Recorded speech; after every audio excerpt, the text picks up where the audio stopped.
the Wannabeez with Joints and Joystick podcast. Yahoo! What? Uniracers? What? I've played every single game there is. You want to talk about Ark instead, guy?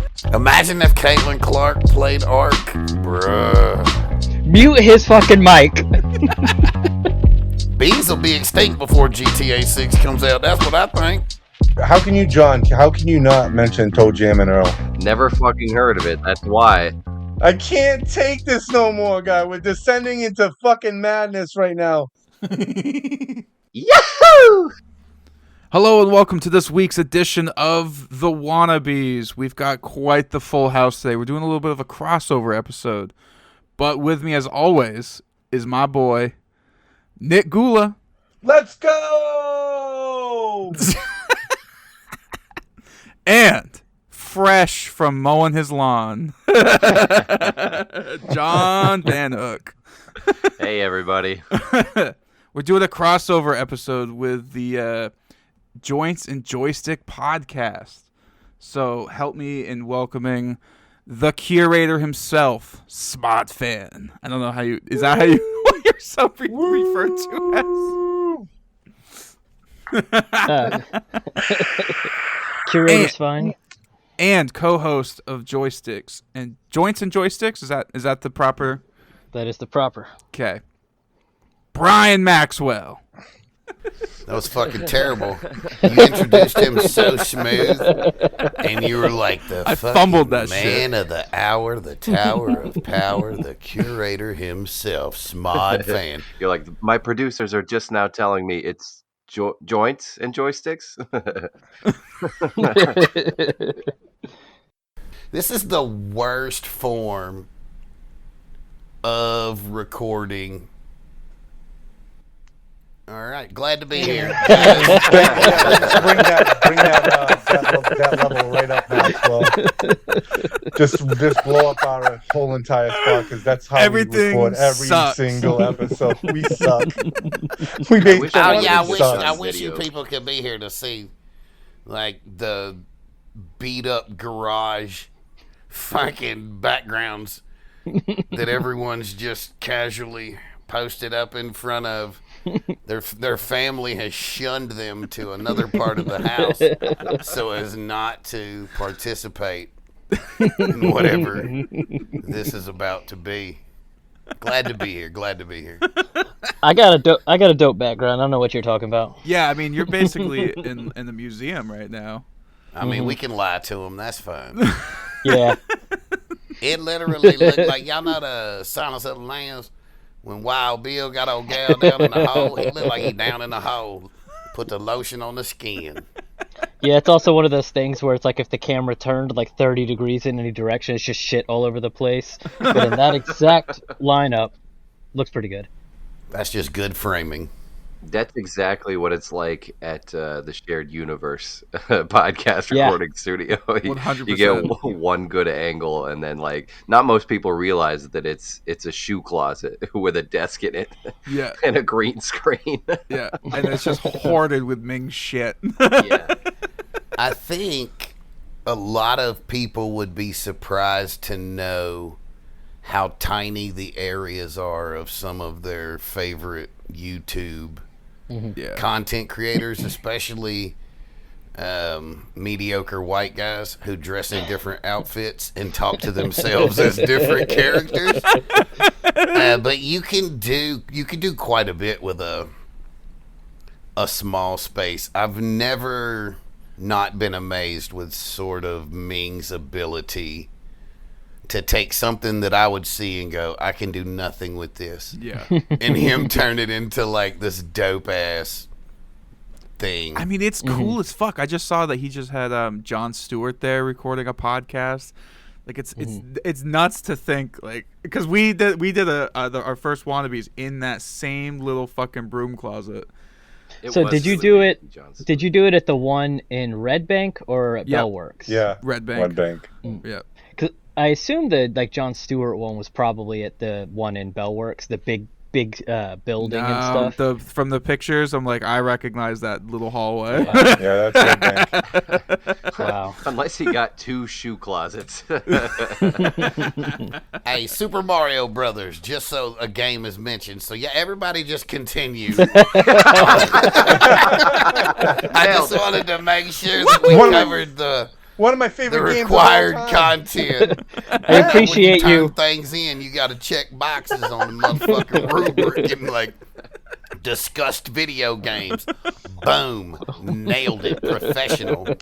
What you want to talk about, Ark? No.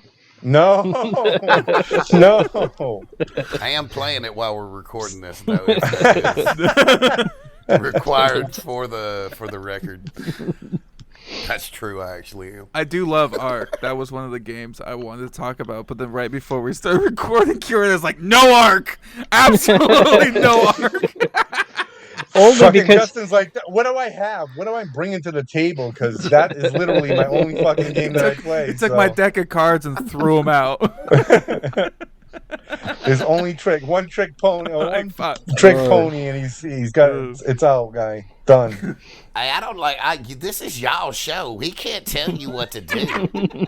That's crazy that you gonna let this man stroll in with his fucking Buffalo Bill ass, basement ass background. First off. And he's just telling you what he literally just told you to put the lotion on your skin, and you just let it happen. What is that? Well, I gotta know now, Lord. Curator, what is it that you have against Ark? I love Ark. The problem was Can we explain every- Ark real quick? I'm sorry. Most people probably won't know what this is. No. Maxwell, can we get a quick summary of Ark? Yeah. Now Mute his fucking mic.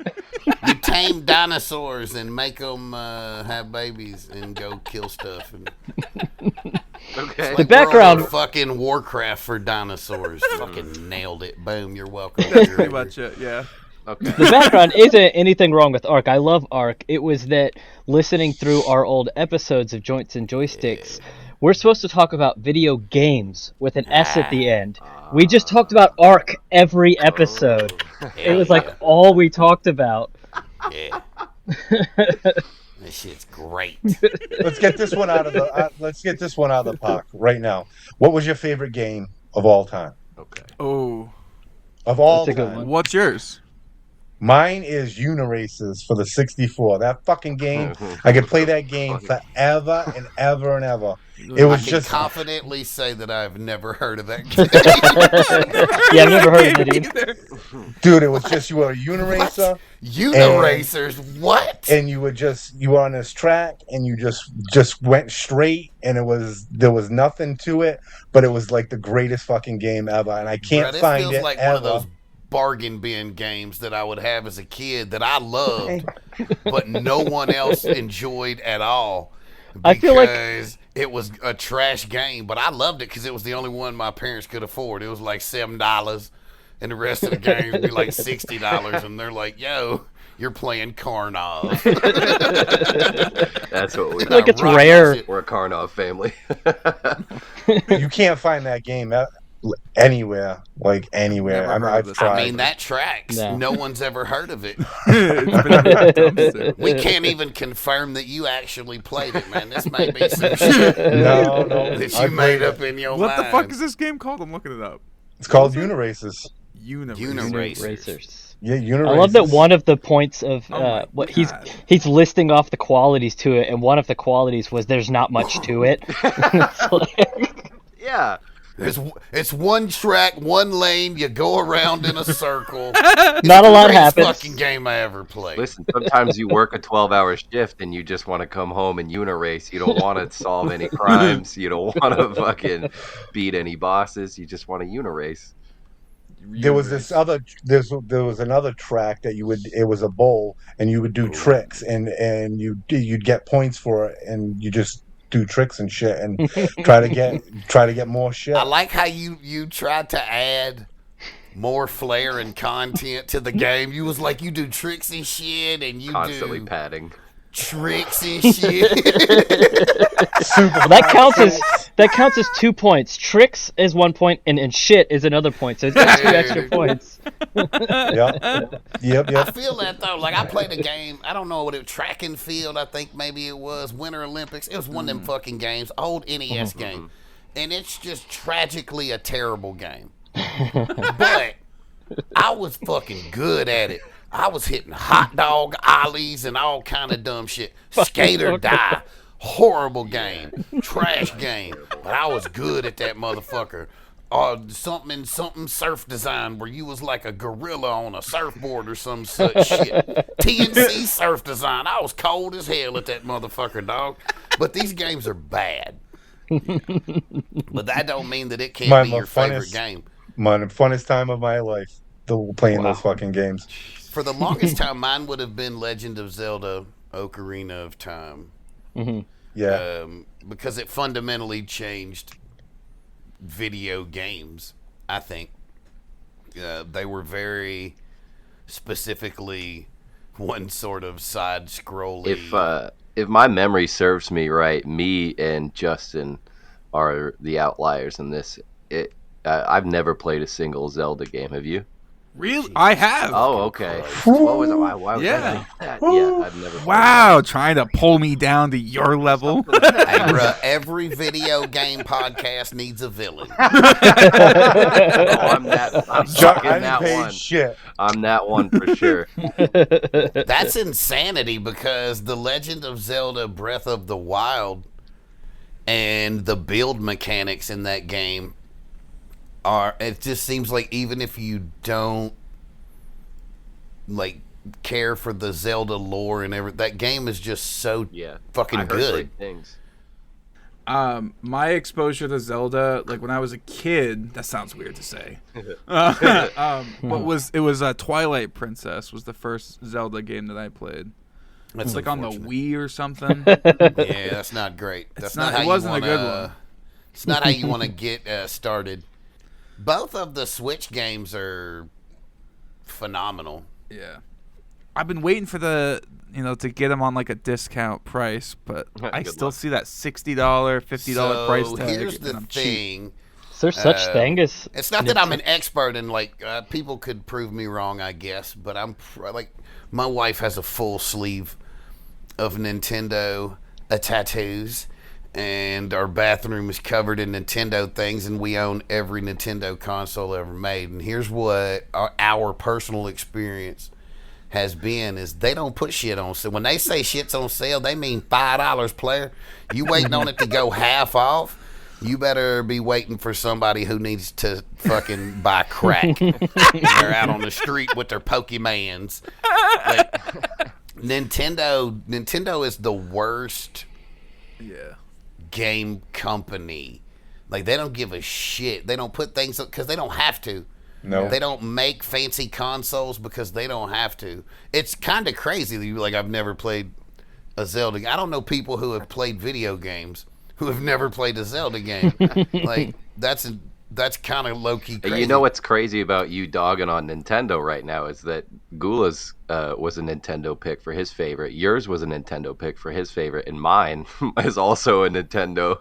Well, they have Mario and Zelda. They don't have to. Every so often they can go, here's a Donkey Kong. Yeah. Every so often they can go, here is like Castlevania. But they have Pokemon, they have fucking Super Mario, and they have Zelda.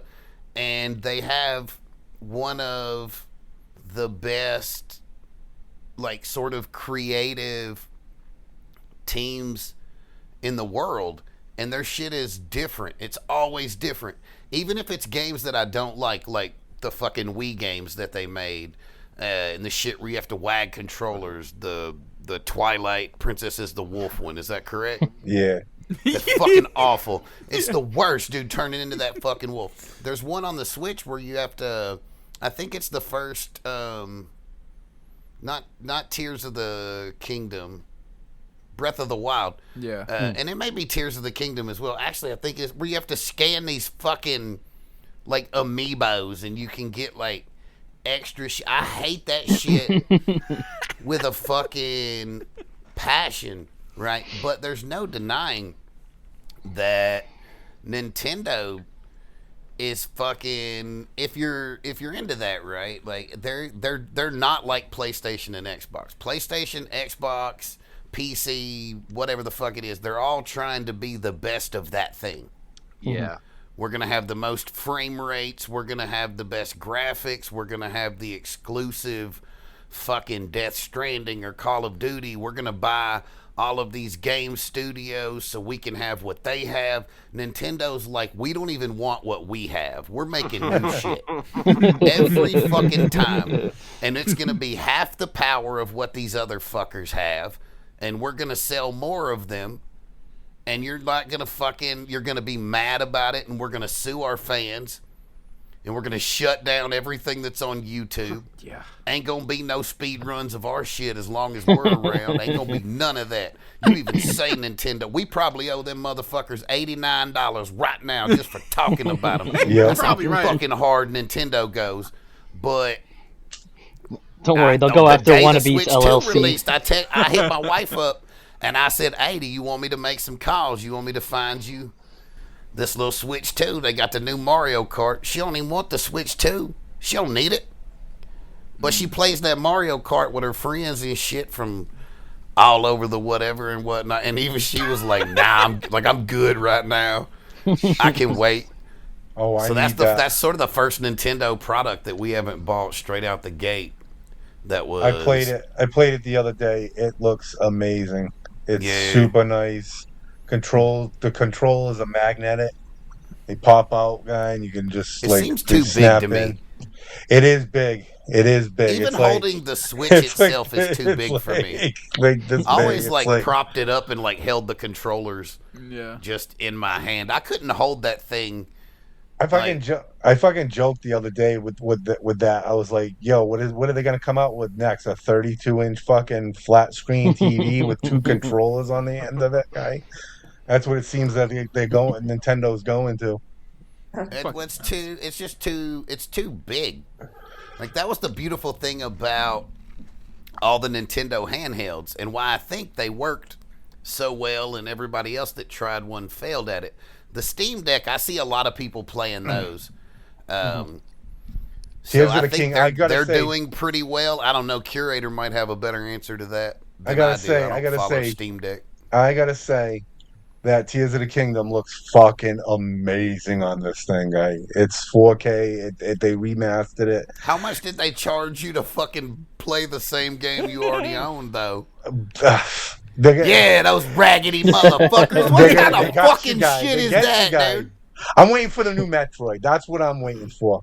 Metroid's my shit. So when that new That's what Metroid's I'm coming saying. out, Every so often they'll roll out Samus. yeah, You know they're what gonna. I mean? It's gonna look. It looks exactly like the old Turok games, guy. It looks sick. I'm Hey, I used so to fuck with them excited. Turok games hard on 64.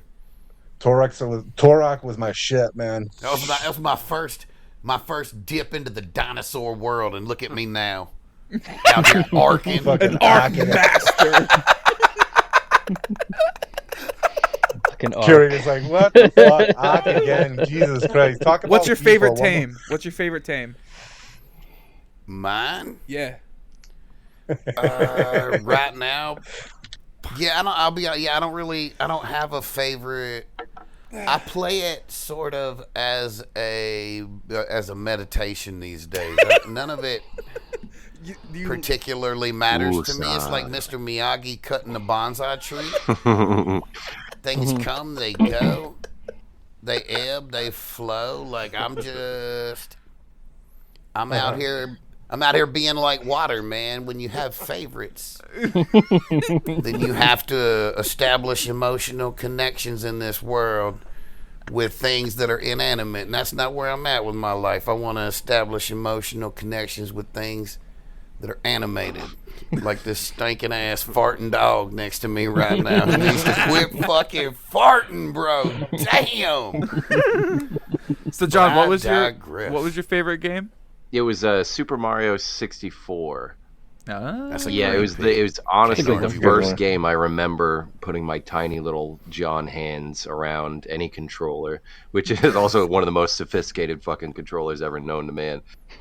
But yeah, I remember like I had to hold like the middle part of the N64 controller with one hand, and then I would hold the joystick with my other hand. That's how small I was, and I would like use the two fingers to move myself around, and then have to like hop my fingers over to hit the other buttons and shit. And I mean, it made me it made me a good gamer, to be honest, because that shit was not easy to get through. But what a classic game! Like we're talking about.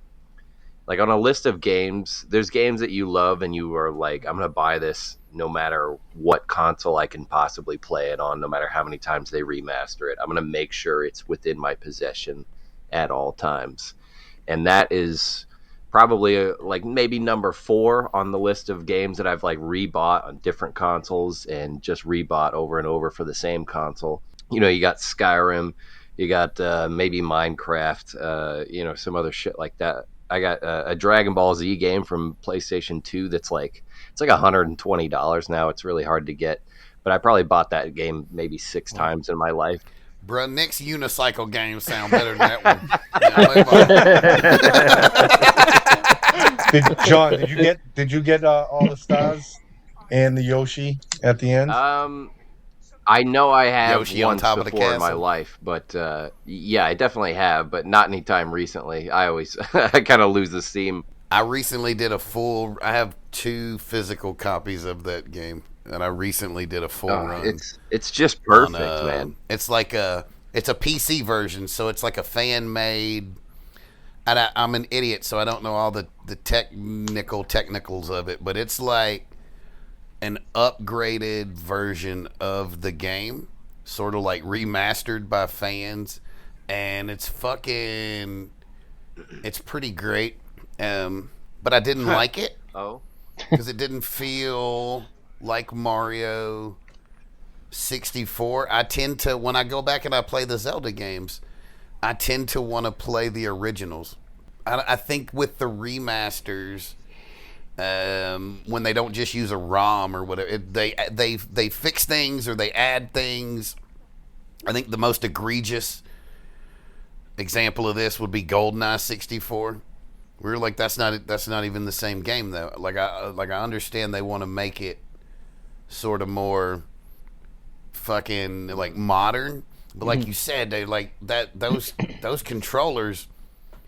Like you want to play you like on the that clunkiness controller. to it. You don't, And I don't even want it to be a wireless new controller with like better haptic responses or whatever the fuck they're called. I want it to be on an old original. I don't know. I'm old, bro. I want to read a book. No, I want to have a understand Kindle. too. I have this one, like I have this TV I'm holding on to for dear life. I could buy an adapter, I know that obviously, but I have this one TV that still has just the AV jack, so that I can plug my N64 into it, so I can get that same kind of clunky, rigid, original feel to it, because I don't want any kind of smoothness to it. And it's also one of my favorite like vocal stems that I've learned, so I'll just be like, Yahoo! and just do it. Yeah. Hey, I met that dude once. Oh, Whatever really? his name is, Martin something or another. That's what I've heard. He looks so sweet. He's just hitting the fucking Mario for everybody. Like they're like, can you say this? And he's like fucking just smiling and just spitting them out. Like, what a dude. What a fucking So I touch dude. hot water. I'm like, what? My wife's flying to whatever the new Super Mario World thing is, and I think it's in Florida. Yeah, Super Mario, like Super Mario Land or World or some shit. She's fucking going, so that'll be fun for her. I want to go. I don't blame her. I don't think I could fit in anything. I'm very tall. They don't really make things for me. They make things for short people, right? And they do make things for tall people, but when they make things for tall people, they're like, oh, you must weigh 100 pounds and are 7 foot tall. Nobody's out there like, yo, dude, can we fucking get some fashion for ogres? They're just like, yo, they'll figure it out. Fuck them. They'll like piece together fucking fat dude and tall dude shit. They'll make it work. That's funny. Super Mario 64. I think much like Ocarina of Time, like, and maybe it's because I'm a Nintendo fanboy from that era, right? And that's all I played. Sort of, it feels like they fundamentally changed how games looked and worked, and it was the 3D vastly aspects 3D, like of you'd it, never and seen. things not being in a straight line. You could sort of pick and choose. I mean, it wasn't exactly open world, but like, especially that one area with like all the water on the ground. You got to chase that little like hopping like rabbit thing around like the mazed area, dude. yeah, fuck that rabbit, dude. I hate that fucking rabbit. People are always like, I love the penguin race. Nah, dude, fuck you and fuck that penguin, bro.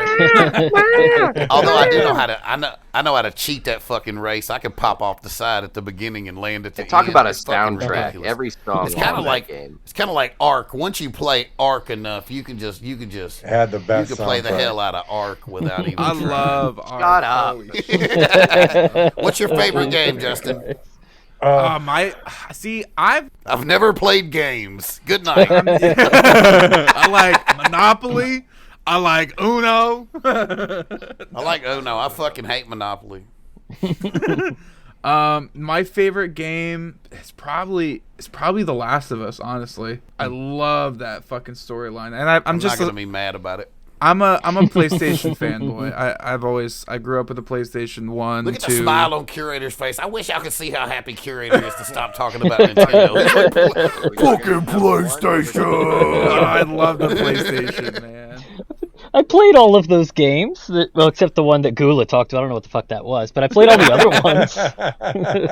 Yeah, and they're the fucking unicyclers, unibombers, whatever the fuck it was. Unicycles guy. Yeah, Come there on. you go, bro. Unibrows. Uniraces guy. Yeah, dude, I'm gonna fucking play this game, and I'm gonna talk about it on the next Joints and Joysticks. And this is gonna be 62 minutes of me disparaging your entire family line. That this is what they fucking traveled across all these lands. They evolved from like shit that rolled out the ocean, millions of years. Fucking may or may not have participated with dinosaurs. I don't know. Science is working on figuring it out. And they got to this level where Nick was born, and he was out there, and not only was this his favorite game, but he could have lied. He didn't even have to tell everyone that his favorite game. I know that's his favorite not fucking like game. Nick I can to- tell. Riders. to lie about something like this. He'll Like, pull something out of I, his ass like I've never heard. I've played every single game there is. I've had every single game. Oh, you know what game I fucking loved? Tomb Raider. Love Tomb Raider. Those games. Fuck PS1. you. Oh, I wonder why. Oh man, love those games. When I was a I kid. love The Last of Us. I hated The Last of Us 2. Didn't finish it. Ah. And I've stopped watching the television show as well. Because it's Yeah. to the point where I'm like, fuck this bullshit ass fucking game, bro. I fucking Big loved gorilla both arm of ass, them. stupid ass, fucking bitch Abby. I loved both games. I loved the graphic novels that came out, the DLCs. I ate that game up. I like the show.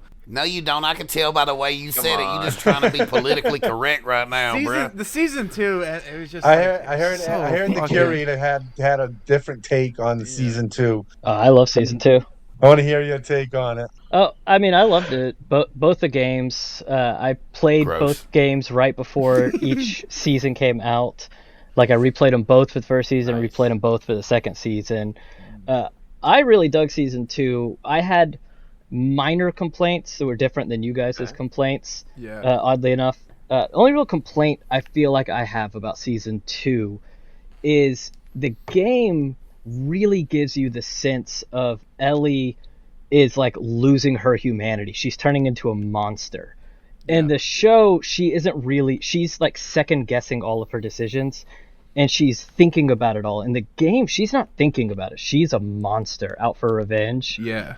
And so they didn't have that in the show, that like brutality that she had. Bro, that's because they're fucking gonna change how it ends because they want to have fucking season 3. Yeah. Well, no, the way it's going to work, I mean, I don't know this, but season 1 will follow Ellie, season 2 will follow Abby, season 3 will be the epilogue. Because in the game, to be fair, the epilogue, they say like Ellie finds out that Abby is in California, I think it is. Yeah. And it's just like, okay, I'm going to go there. Bam, she's there. So there's a lot of material right there between Ellie saying, like, I'm going to travel across the fucking country to get to California. But they finna Walking Dead that shit. It's finna be the Last of Us guy that was farming that one time. And so the game definitely, I think the game rushed the epilogue a good bit. So the show will spend, however many episodes in a third season going through that, I'm assuming. And the game, the game does equally split the main story between Ellie and Abby. So it makes sense that they do 2 short seasons, 1 Ellie, 1 Abby. So yeah, it kind of tracks that they would do it that way. Yeah, and I feel like kind of going back to what you're saying about like Ellie not going on the monstrous rage that she was in the game. Mm-hmm. It just felt like every time along that journey to get to Abby, she was just like wanting to go back, or like especially when I don't know, it's just she really wasn't into it, and then she'd like something would trigger her, and then she'd be, on the other side of like Seattle or something. Like and there would like be hardly any like clickers. There'd be any I don't know. That was too easy. That's the one thing that a lot of people say that I feel like I disagree with the vast majority of people is the like where are the zombies arguments. That like to me, and not just to me, I guess I should say to the developers of the game, the zombies are there as a gameplay mechanic.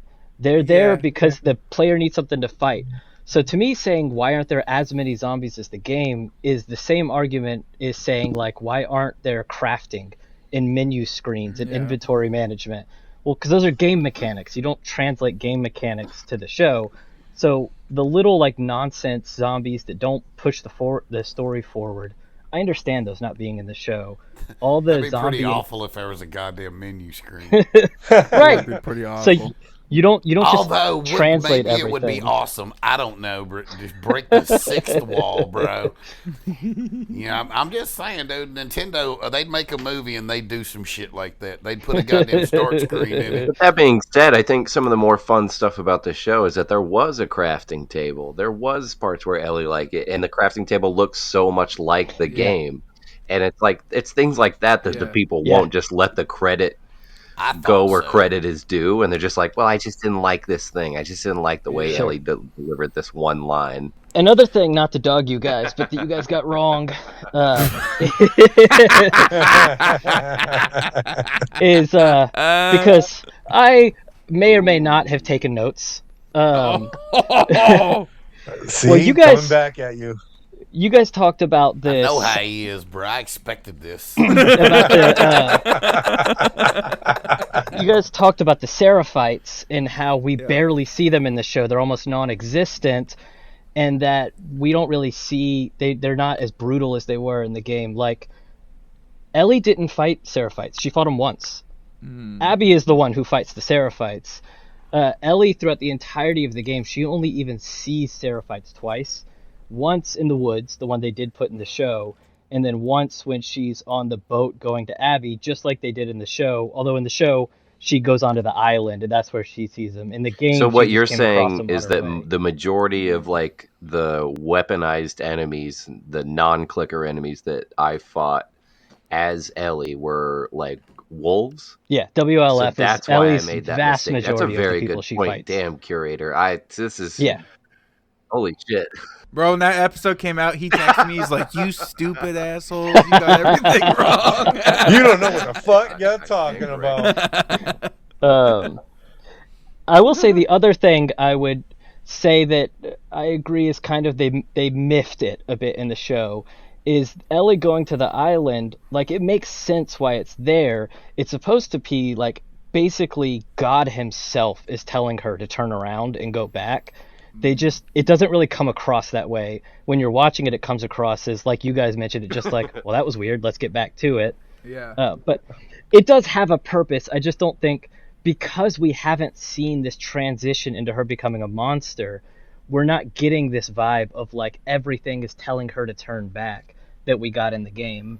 And a lot of the kills, like even, I don't know, killing almost all of Abby's compatriots in the show feels a little bit more like, yeah, I mean, it makes sense that she would kill that person. But in the game, most of them, you're like, ah, oh, fuck, I probably wouldn't have done that. That's pretty bad. How you gonna kill a pregnant person? And I'm sorry, but my biggest complaint probably is, how's the show not gonna have her killing Bear, the dog, that you feel so fucking bad about in the game, killing a dog? And then you see the other side of it when you're playing as Abby, and you see them raising this dog and treating it with love and stuff. Yeah. And it makes you feel so horrible. Yeah. So that's my biggest complaint about the show, is Ellie isn't a monster. I feel like she's thinking about all her decisions. You know, that is, I don't know if they teach it in all film schools, but there is a sort of a theory that it doesn't matter in what context it is. I think John Wick is a great example of when it's done right. But when you kill a dog in a television show, you tend to lose the audience, even the ones that are with you. I don't know I didn't finish the game, but I would imagine the filmmakers, because that's the thing about video games, right? Is like, you love film and you love video games, but most times people making a film, their whole life and world is sort of encapsulated in film, and they make film and they would look at it like, I'm not making video games, I'm making a film. And I could be wrong here, but I think with a video game, oftentimes the creators will say, I'm not making a video game, like, this shit is cinema. There's just video game elements. And I think that's my biggest problem with the show, is because the gameplay for The Last of Us is great. Some of my favorite gameplay that I've ever played, but the storyline and sort of the visual execution of that storyline and the voice work of telling that story is perfect. There's no, other than making money, there's no reason for that show to exist. Just go to YouTube and watch from beginning to end the fucking story, and you've seen the most perfect, in my opinion, what do I know, I'm an idiot, you've seen the most perfect telling of The Last of Us. And I think the show is great. I just think it's derivative. I don't think it's needed. I thought the same thing when I heard they announced they were making the show, but then after they made the show, my thoughts kind of changed a little bit, because then it made me realize, like, it's bringing this story that we love so much to people that would have never attempted to play that long-ass video game. I like that. I think I attribute it to, like, the Walking Dead thing, right? Like, I love the comic books. The comic books is the same thing. It's like the perfect storytelling of that version of that story. Do you know what I'm saying? Like, the show is all over the place, but the show brought in so many other people into that world. And I think that's what The Last of Us is obviously trying to do, but sure. I think those people that it brought in suck, though. And they come in with stupid fucking opinions, and they're people that don't belong in that world.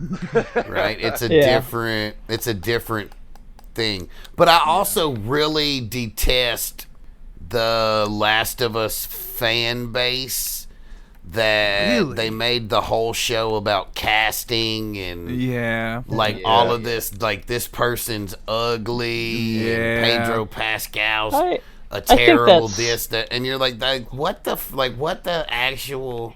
I think that's like TESD cares on Reddit.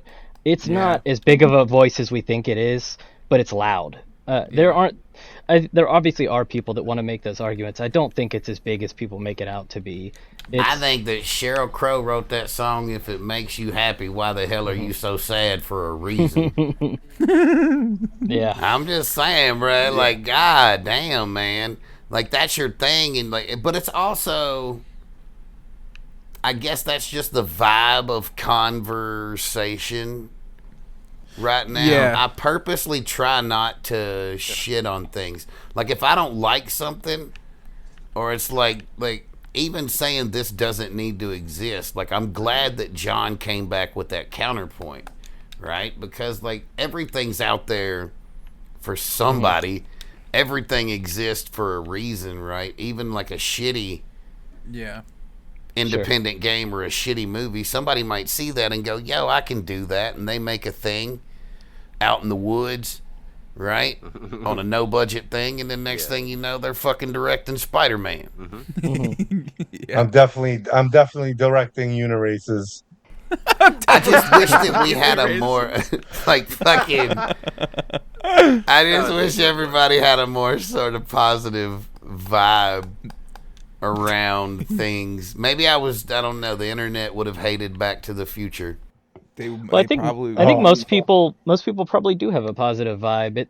But you got to think it. People like me that like I really am digging the second season. I really loved the second game.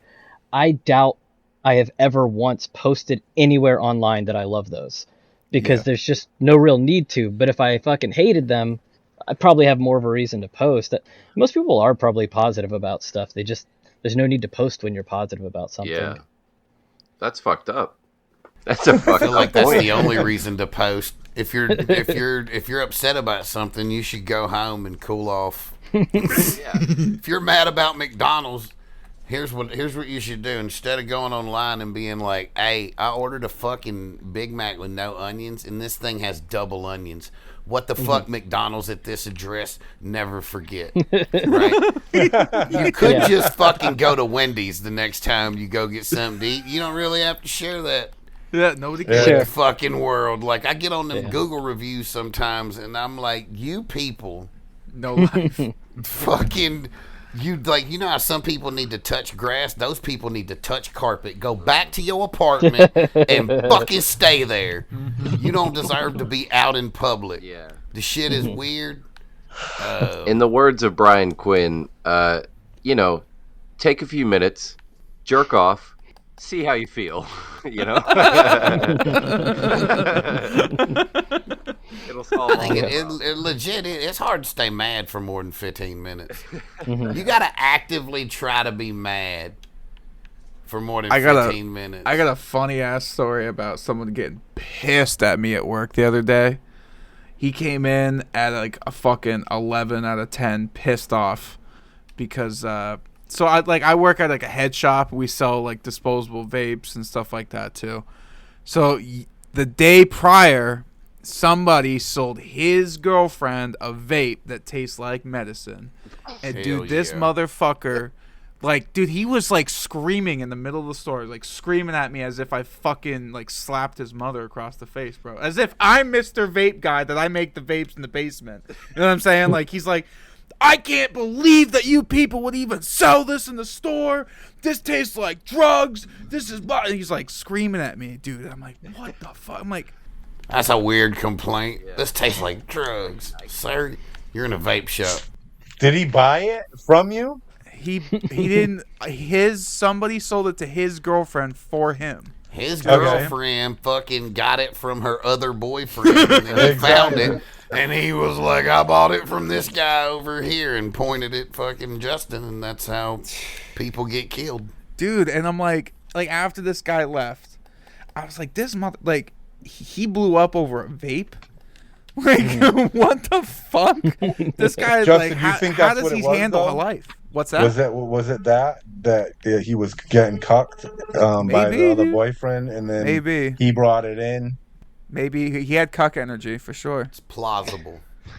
It's just like plausible. Well, and it's just like it's people like that who are just like, and it ruined my whole fucking day too. Everybody else was so nice. Everybody else was so nice, but that guy just like fucking put a burr in my ass. Like, yeah, but Justin, you just gotta take it. You gotta take some savage compassion and just think. You know what? It was his day to blow up. It ain't directed towards me. I didn't sell him the fucking thing, so fuck him. He's just having a bad day, bro. Something in his life is terribly No, you like they say money don't fix everything, and that's true, right? Like people are sad because something going wrong in their life. Yeah. You know what I mean? Somebody died, or like financial struggle, like somebody sick, they sick, whatever it is, right? Like his girlfriend might have fucking lupus. I don't goddamn know. Who knows? And they worked, they gave a lot of plasma and got the check for $12. They put that with their Equifax fucking breach settlement of $7.35. They fucking bought a vape, and you sold them the halls of medicine. All right, so this man's at the goddamn house, and while he's like, yo, my sinuses do feel like they're clearing up, but this is bullshit, dude. I wanted Tutti Frutti. He got the same flavor. That's what killed me. Well, maybe he's just stupid.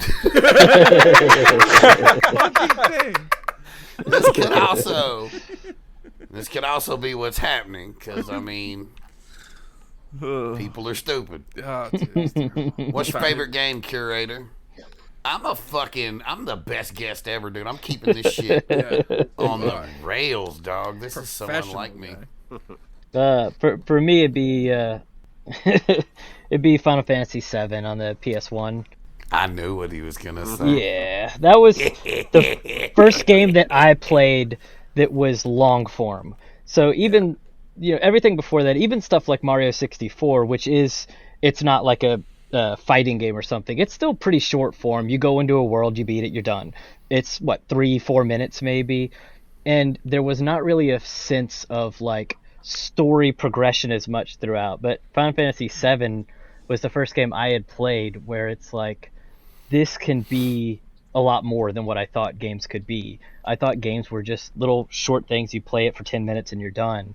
And 7 was remarkable. I mean, it's a great RPG. Obviously, it's a pretty poser level pick, because that would be on the top of a lot of people's lists. It's not like fucking Gula's where nobody's ever heard of it before. Yeah, his answer was real punk rock. Yeah. Oh, I remember playing Final Fantasy, all the Final Fantasies on every single thing. So it's one of my. I finished Final Fantasy 3. I've tried to play Final Fantasy 7 a bunch of times. I would say for the average person that you should start on 10. Final Fantasy 10 was the first one that had voice acting in it, so it's a little easier to get into, and it's available everywhere. It's one of those ones that's been remastered a billion times, and I probably played that one more than I've played 7. I've replayed 10 every time I've gotten a new console. I've replayed it because I'm always looking for a reason. And I've gotten the platinum on it, whatever it is, 2 times, 3 times now, where you have to spend 200 hours grinding out experience in order to get there. Because I think what's always held me back is the high numbering. I'm always intimidated. I don't know where to start in the story. Where do I, how do I follow it? Who are these? None of that fucking shit makes sense anyway. Well, I mean, I assume you know this, but in case you don't, you know that none of the games are connected to each other. Each game is a completely new story. I like how he called you dumb as fuck without saying you're dumb as fuck. He did. I assume you know this already. I didn't. But I had no idea. I didn't know that, you goddamn arrogant prick. Yeah, none of the games are connected unless it's so there's Final Fantasy 10-2, so 10 Part 2. Unless it has one of those, every mainline game... As everyone knows, 10-2B of the code of Final Fantasy. Let me take the slings and arrows here for you, Justin, because I'm in the same boat. I've never played a single one, and I was actually going to ask Curator if he could explain it to me like a complete fucking idiot. So there are some themes that transfer over. There's stuff like chocobos, which are the chicken horse type creatures. Okay. And there's certain deities and summons. That is the worst way to explain anything in the history of explaining anything, bro. You didn't lay out the type of game it was, the mechanics that you're rolling around in a party, that it's RPG style, that it's a Japanese game, you're like, so there's these chocobo chickens, right? Stay with me. That was your fucking the first page of the manual, dude. You had a picture of the fucking chicken. That's crazy. My bad. That just seemed like I know you inherently. That's how you can tell how much he loves that game, dude. He's like, this for the first time in his life, he's disheveled. He didn't even know where to start. He's like, oh my God, I want to inject this into your fucking veins. It's a chicken. I guess I'm just going on the wrong assumption that it's almost like Zelda, where I assume everybody knows what type of game it is. They just don't know what the themes of the games are. But yeah, I mean, Final Fantasy games, they're all RPGs, and they were big for being class-based games. So your characters have different classes, mages, black mage, white mage. You have knights, you have monks. Most of the classes people would know nowadays. When they first were coming out, it was pretty new. There weren't a lot of games that did that type of thing. Game-changing shit, bruh. Yeah, and so it was like Dragon Warrior, and there was Final Fantasy, right? Both Japanese games. And Dragon Warrior was like you had a party with you, but like this dude would be like a Viking, and this lady would be like a ninja lady. Like Final Fantasy would be like, yo, this dude's a fucking straight up wizard. Like this dude's a fucking and all these different. It was almost too deep for me. You basically walked around, and you would like when you walked around, you would hit a certain point, and an enemy would just engulf you. It would go to a different screen where you would line up. The guys would line up in a thing, and you would attack. You could use magic, and go like turn Pokemon by turn. Yeah, like turn by turn.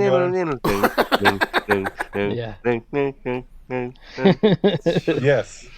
Yeah. And so, yeah, I mean, and they all had real big stories. Most of the time, it winds up being a pretty generic type of story, like some, poor guy ends up saving and falling in love with a queen or a princess or something like that. Yeah, dude. Your basic classic, like, princess and a pauper stories. In Final Fantasy 1, did anybody ever get that special at the end of the game when you were in the last layer? There was a special boss that it would only appear like 1 in 1,000. Did you ever stay around and try to get that thing? Because I tried for so long. I've only seen it twice in my lifetime, and I've never beaten it. You can't wait to tell you what it is. It's the War Mech, I think was the name of it. Yeah. And yeah. I mean, yeah, I've got the platinum for that game, so yes. The first few of them are like, honestly, if I was saying to play games, I wouldn't say to play the first couple. They're nothing amazing. They hadn't really hit their stride yet. You get, I think, honestly, like 6 is where it really started hitting its stride. 6, 7, and then from then on, they're all pretty solid. 8 is 7 felt like that was a cultural sort of thing. Yeah. I was an N64 kid. So I guess Final Fantasy VII I was in high school. So 9th, 10th, 11th grade, I guess. And I remember it being like people were talking about Mario 64 and The Legend of Zelda. And right there, same sort of cultural icon status, Final Fantasy VII. Yeah, those 3 were kind of all around the same time, and they kind of really changed the way games are made. The only other one, 8, Final Fantasy 8 is like the fucking Hideo Kojima version of Final Fantasies, where it's weird as shit. There's some weird stuff in that game, but it's fun. I would say for most people to go 10, 7, 9, 8, and then all the new ones past that. New ones are all pretty fun, but they don't have. How many are there in total? There's 16 baseline games, and then a bunch of spin-offs. Yeah, but how many is that with Dash B's and shit, though? Yeah. If you count the spin-offs, it's probably closer to 25. Oh, okay. Fuck. Wow. But 2 of those you could kind of ignore out, because 11 and 14 were both online MMOs. So they're very different types of games. Are you counting shit like Final Fantasy Chronicles or whatever that dumb shit was? Yeah, I think Fucking the awful. mainline and sequels to mainline games, it's probably, I know, I want to say there's 3 additional on top of 16, so 19. And then if you're counting the shit you're talking about, probably like 25. They made a bunch of little like mobile versions of games and small app versions of it that are technically part of the series, but not really. Well, like Metal Gear and Final Fantasy went weird like that for a short period of time where it was like, I remember Nintendo like dipped a toe into making Mario into sort of like their mobile thing, and I think they even released a game, but they were pretty quick to be like, no. Yeah, what's called like Mario Go or Mario Run or something, and I remember it being like everybody's losing their shit over it because Nintendo's putting out mobile, and then it just didn't go anywhere. I assume motherfuckers still play that Pokemon Go shit. I never did. I was never a they still fucking play that shit, guy. I still see them running around going, there's a Pokemon station over here, guy, all the time. It brought Nintendo back into the limelight. I mean, that game literally just skyrocketed everything. Remember people were like walking out into traffic and shit, getting hit by cars. Fuck yeah, guys. Yeah, people playing it while driving.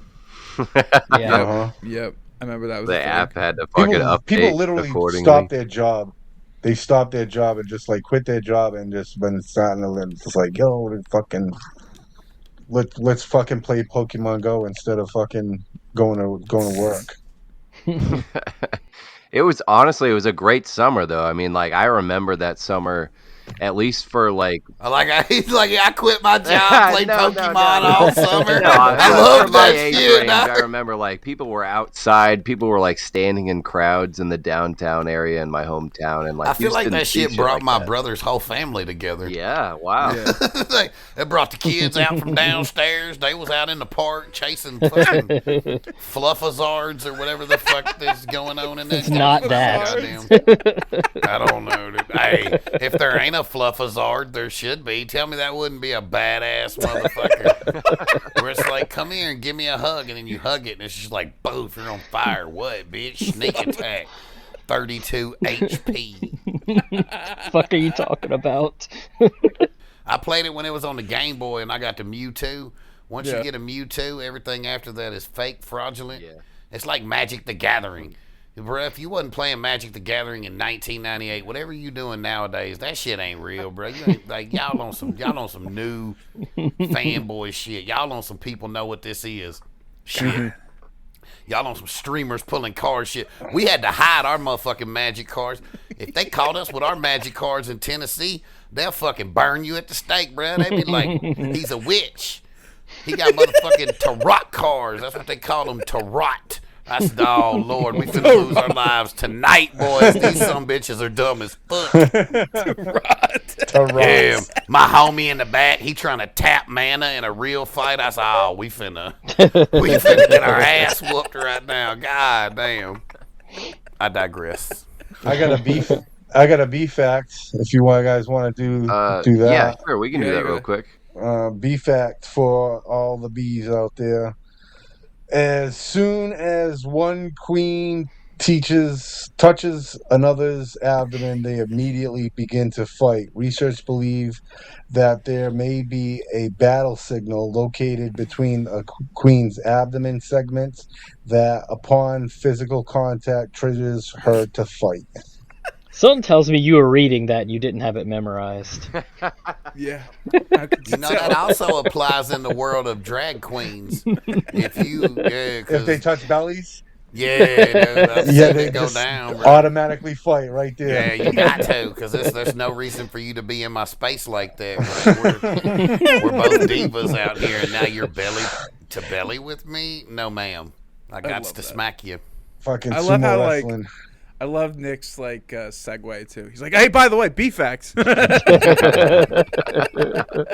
Bro, he plays by his own rules. You couldn't fucking tell that by what's your favorite game? Unicycles?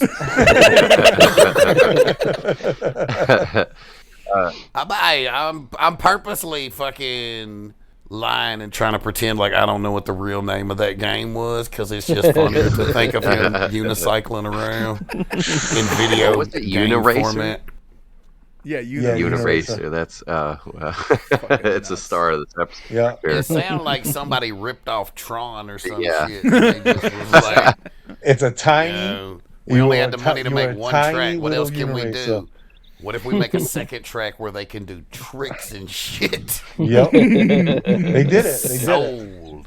Hey, I actually wanted to throw out a question to the table. What game are you looking forward to?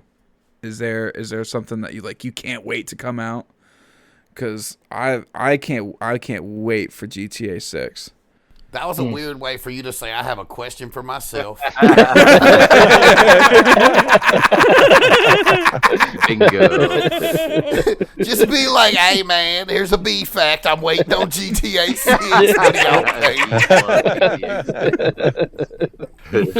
6. Bees will be extinct before GTA 6 comes out. That's what I'm real. You ain't lying. Yeah.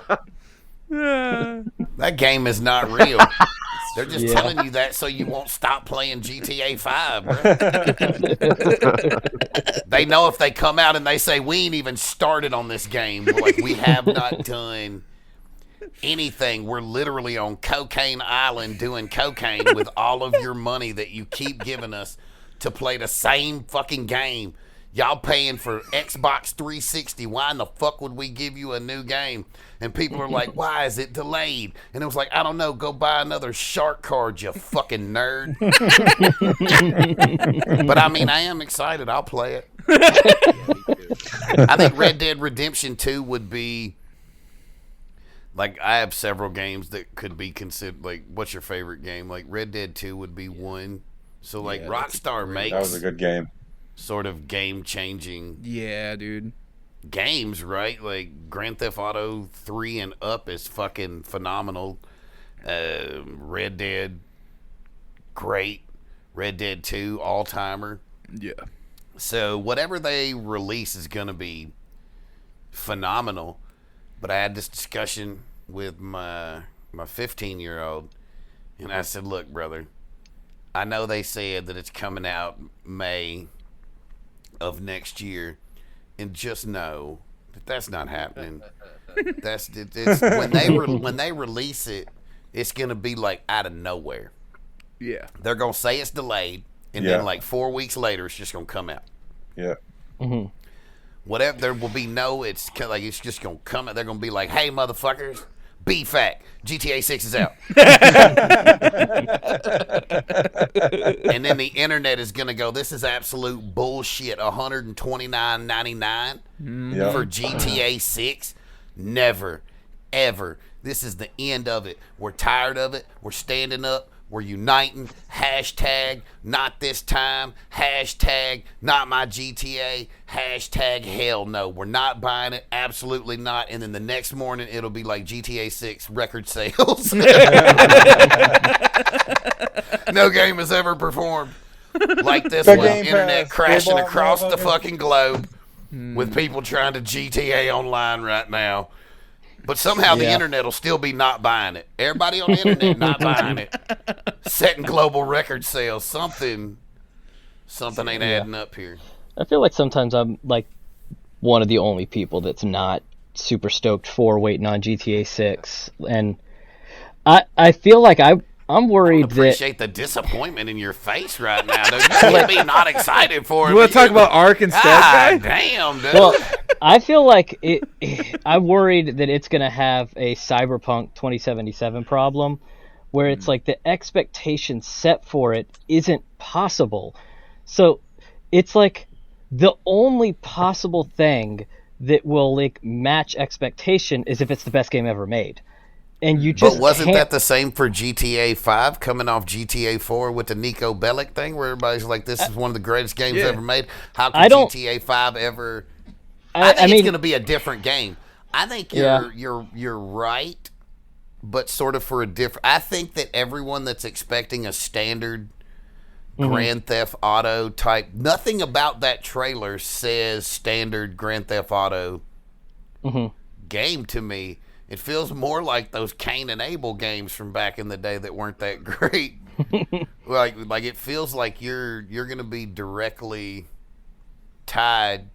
It's gonna be a big, huge world, but it doesn't feel like it's gonna be as open or as corny. I hate to say it like that, but as corny as a lot of Grand Theft Auto things are. I don't think you're gonna see flying cars and shit. I think they're gonna ground this one way more in reality than they ever have.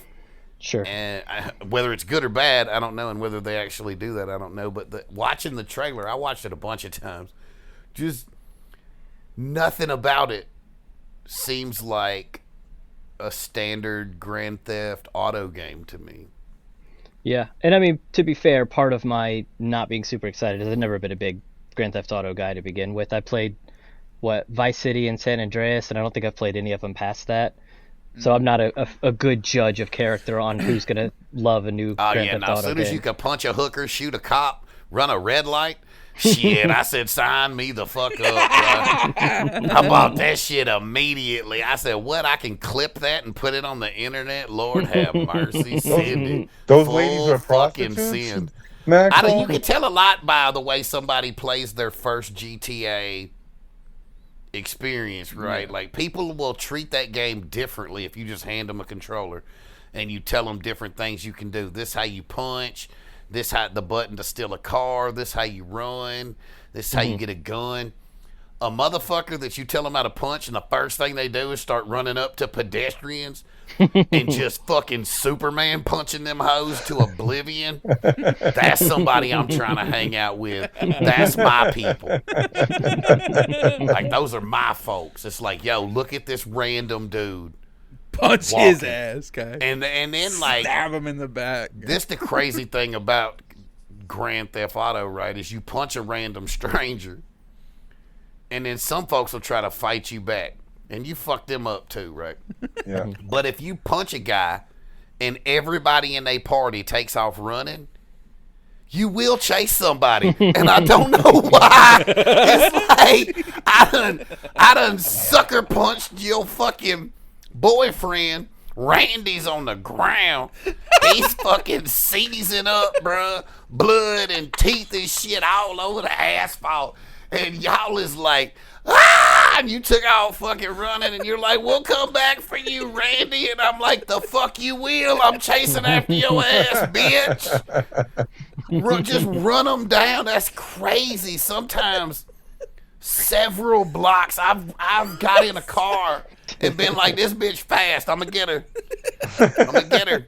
And back in the day, some of them NPCs looked the same. Now I got to run over 7 old ladies to make sure that raggedy bitch that took out running. Did you guys ever? You better stand there and Did take you guys ever yours. delve into the Saints Row games? Yeah. A little bit. A Those- little bit, yeah. I know of them. See, but those I've are never like played GTA, any. but they feel like when you do bad things in GTA, it's like, this is GTA. When you do bad things in Saints Row, there feels like a certain level of like venom to it. They're just like, I'm doing a fucking horrible Really? crime. Like, you can do some fucked up shit in that game, and it's almost the same as GTA but worse. But like you can, like, I don't know, just hack people to pieces, and the prostitution stuff is a lot more in depth, and the different kind of gang violence and stuff they get into. And then kind of like what Maxwell was getting into is, as the games go on, they get a little bit more ridiculous. But in the first two, it's honestly Saints Row 2, it's peak. If you're to play any of them, it's a little bit of it feels like a PS2 game, even though it was released on like PlayStation 3, Xbox 360. But the range of that game is incredible. I remember the first time I ever really truly experienced like video game violence on a level like that. It was remember that like Punisher game that came out on the PS2? It was like, but you'd be like torturing motherfuckers in that game, dude. There was whole ass torture scenes in that game. It was wild. And like, I remember, I think there was one where you were like pushing this guy's head closer and closer to a saw, trying to get him to talk, and you always had the option of either like letting them go after you interrogate them, you get the information, or killing them. And of course, bro, you're the Punisher. You're supposed to kill them. You know, that game was so fun, dude. A very, very, very So young fun. age that Max Payne was like a fucking like horrifying experience. Probably badass if as an adult or like a teenager, but as a young child when it came out, it was a fucking scary playthrough because it had all these like ominous black backgrounds and stuff, and you would just like be walking around and shooting and diving and shooting and shit, and he was so like vindictive and he was out for vengeance, and everything was just so dark and gritty. And just as a kid, I was just like, I'm not used to this. I'm used to like Jack and Daxter and Ratchet and Clank, stuff like that. I'm used to very like bubbly, colorful games. Mario 64 was my first fucking game, so like Max Payne, I'm just like, oh my god, this is a horror movie, but I'm playing it. How can you, John? How can you not mention Toe Jam and Earl? Never fucking heard of it. That's why. Come Hold on, guys. Hold on. Jesus Stop Christ. the presses. Fucking Mario 64 was the Yes, first sir. game you ever played? I mean, I was born in '98, so Y'all are babies. That's crazy. So what's the first game you ever played, Justin?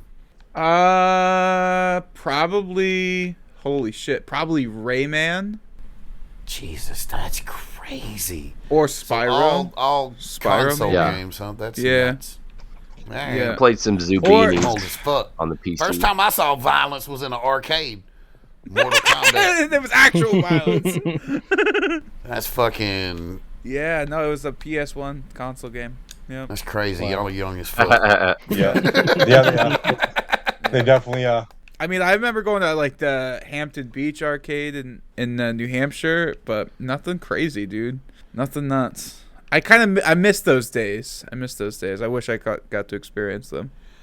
I'm constantly bummed out that my kid does not get to experience what an actual arcade before consoles were a thing, like before the Nintendo, Yeah. before the NES. We had Atari and shit, but like, you can only do so much with that. Like, the experience of going to the arcade in the early 80s, even the late 80s, and somewhat in the early 90s, but once the Super Nintendo and the Genesis came out, it started to be like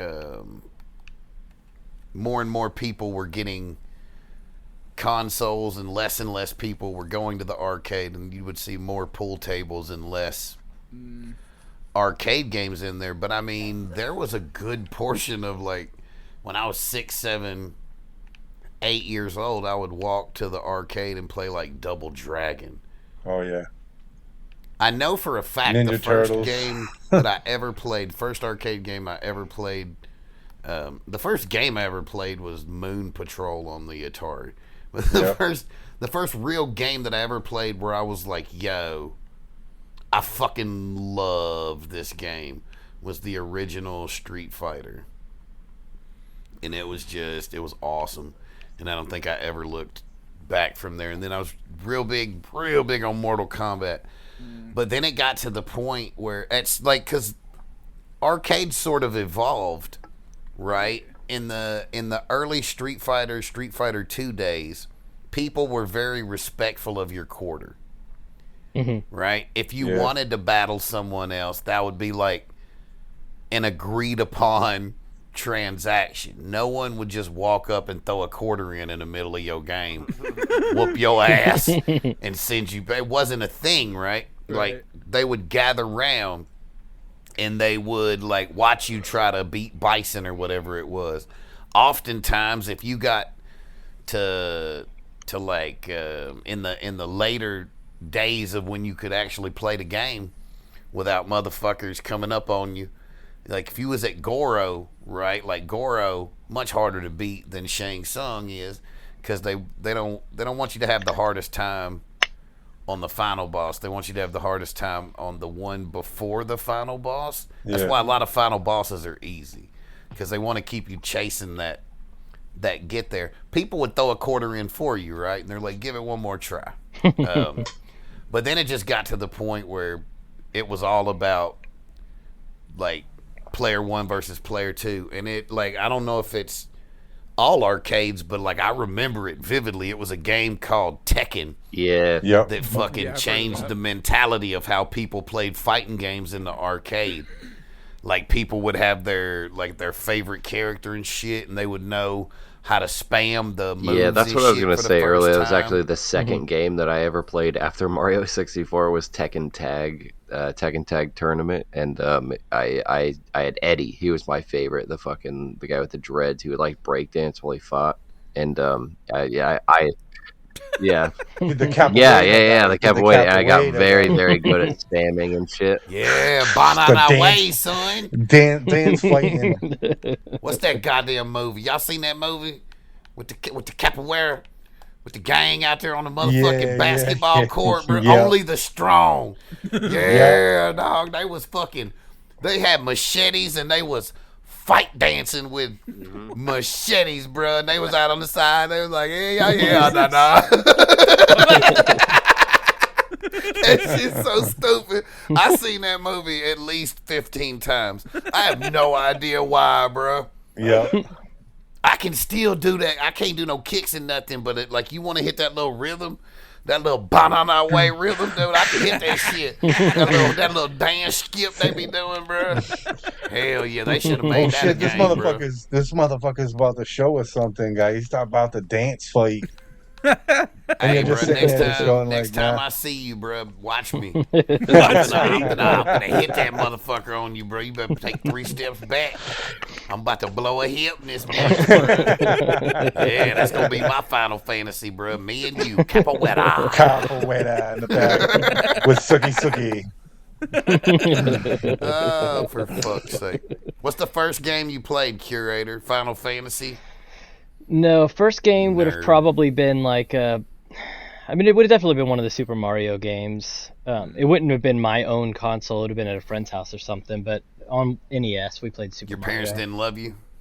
No. The first console I got would be the PS1. I didn't have any consoles before that. I mean, I had like a Game Boy, but most people don't consider that a console, I guess. I consider it to be a console. It's a handheld console. Yeah, I guess it's like a you can interchange subcategory. the games, you know. Mm-hmm. I feel like people who don't consider that a console are two things. First, wrong, but most importantly, stupid. What? It's literally a gaming console.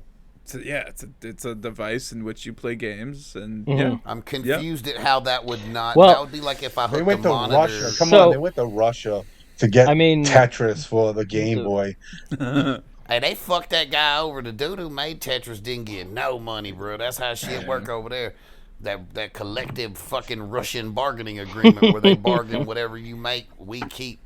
Yeah. There's a great movie about Tetris with the dude who played Eggsy in that one movie that's not James Bond. Kingsman. What's his fucking name? He played Elton John. Yeah. What's his name though? Yeah. I don't know. Yeah. Taron Egerton. Boom. Nailed it. Unicycler. Taron Egerton. Yeah. Fucking. He played he's in a movie. I think it's on Hulu about like the distribution of Tetris with the Game Boy. Yeah. Because it was supposed to be another game, but like he was like the dude who was like, "No, if we package this with it." Like he's like, you could sell it to It's supposed to be Super Mario. It was supposed to be Super Mario. Yeah, it was supposed to be Super Mario, but then this guy went on a crazy hunt into Russia when it wasn't so great to be in Russia, and he was like fucking going through all these things where this person had the rights to it, and he had and then the Russians said he didn't, and it was this whole fucking thing. The KGB was involved in it, and it's pretty crazy. They show it in the movie. It's on Hulu, I think. Boom, nailed it.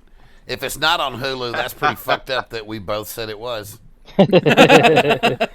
If they subscribe to Hulu and that shit's not on there, they're gonna be like, "I'll fucking fight every one of these."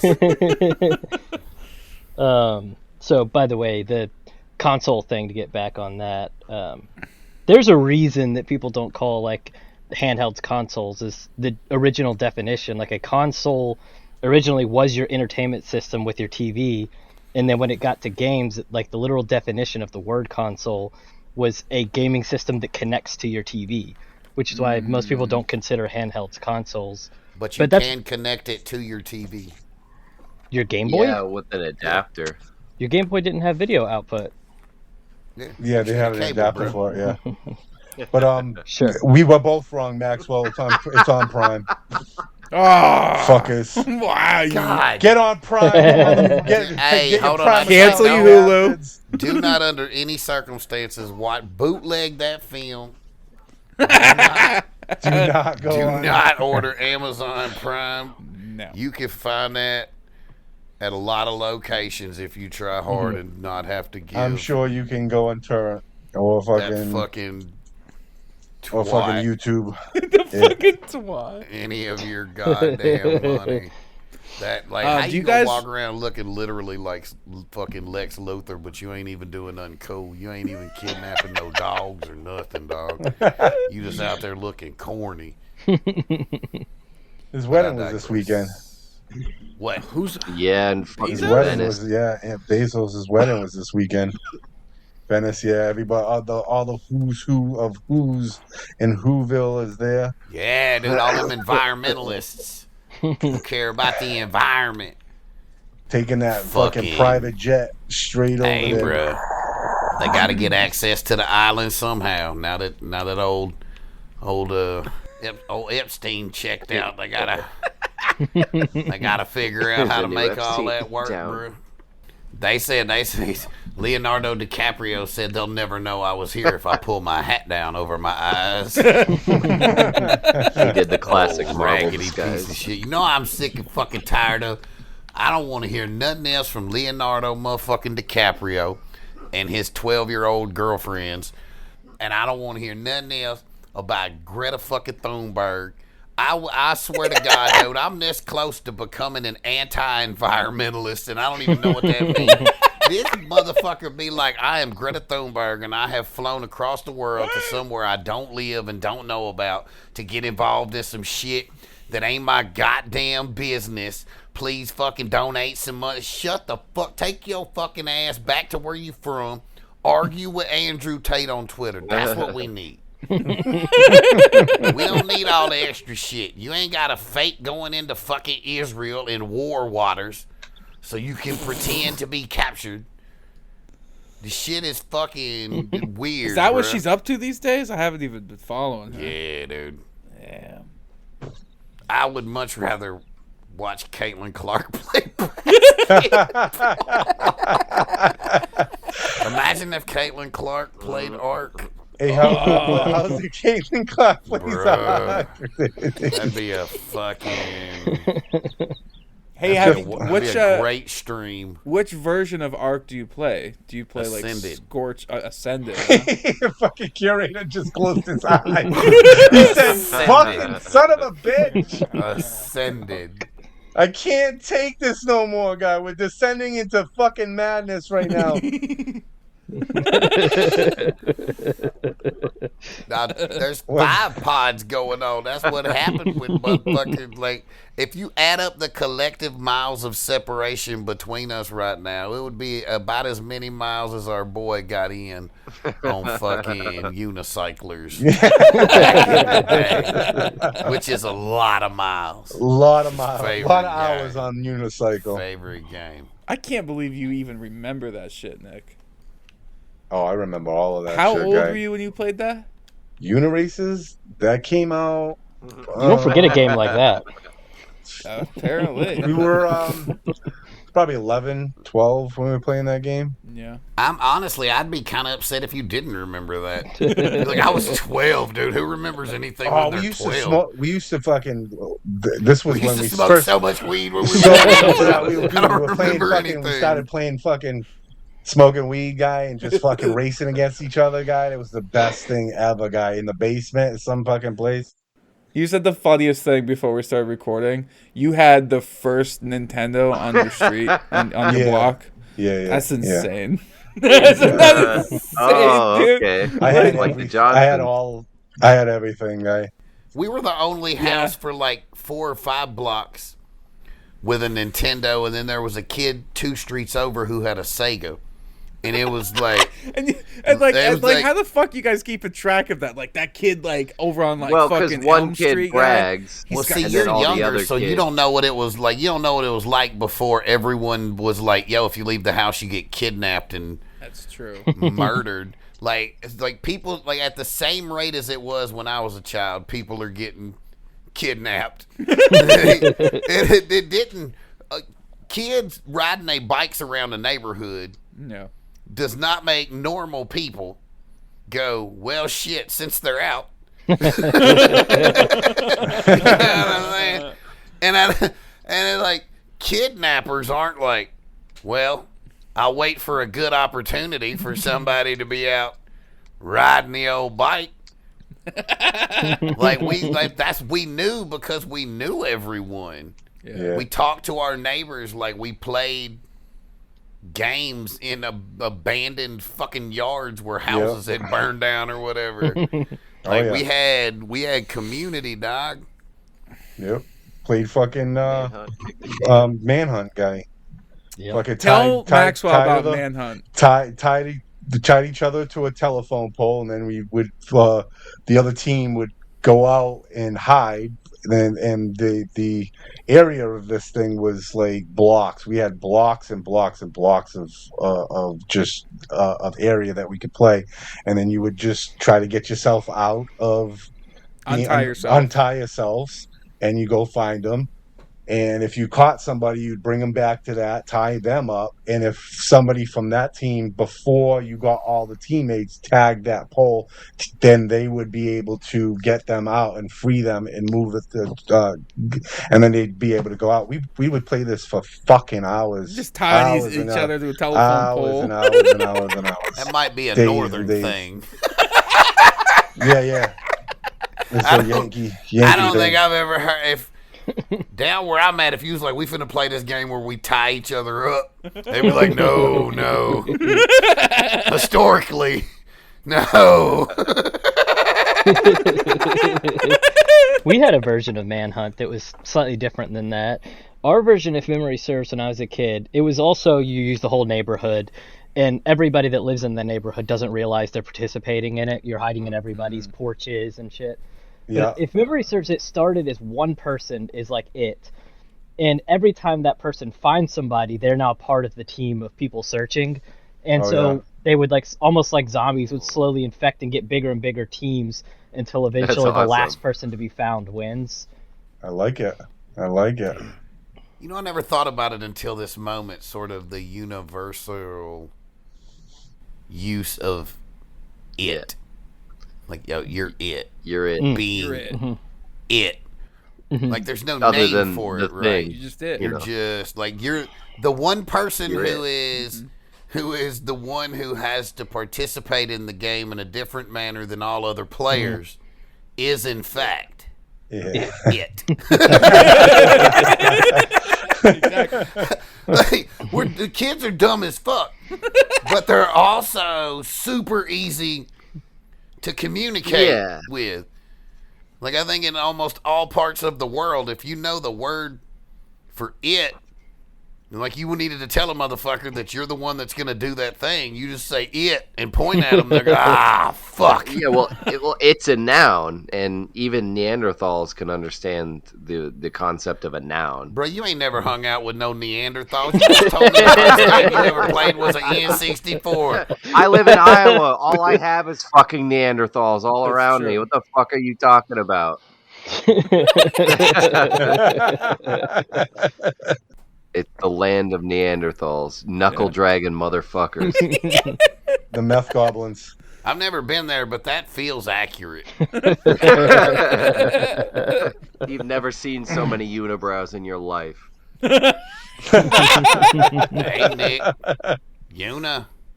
Unga bunga, ata. Uniracers.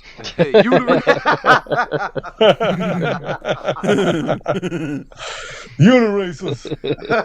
Nick, growing up, did you ever have to like defend your console from being stolen by other kids? Did you get beat up a lot for playing Uniracers?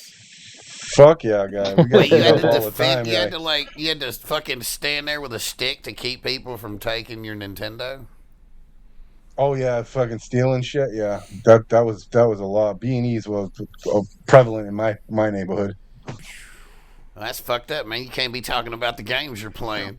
People be like, "Hey, you played that new Super Mario?" Be like, "You're not gonna get me again. That's a setup, dog. I've never even heard of Mario." I've never played it once in my entire life.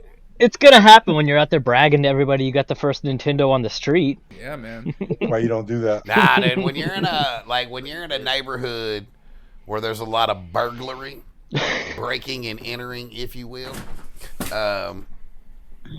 Bro, did you just kick my goddamn microphone out? Now, you're fine, dude. It's still working, but that's insane that you don't watch where you're going, and you just kicking microphone cords like that. That's yeah. You know what? I accept your apology. It's perfectly okay. My bad. I got distracted. Who was that? Keith. Okay. Stealing my Nintendo. You gotta tell everybody that your uncle lives there and he molests you. They don't want. Yeah, you don't want to get on a white. They feel bad for you, right? So shit. But second off, it's they're not trying to break into that creepy ass house, bro. Dude, that's where. That's where we ain't that. There ain't nothing good in there. That dude they be touching each other and shit. Let them have. You got to become a pariah of the neighborhood if you want to have fancy shit. Otherwise, you just can't have fancy shit. You keep that shit at your grandma's house or something. Yeah.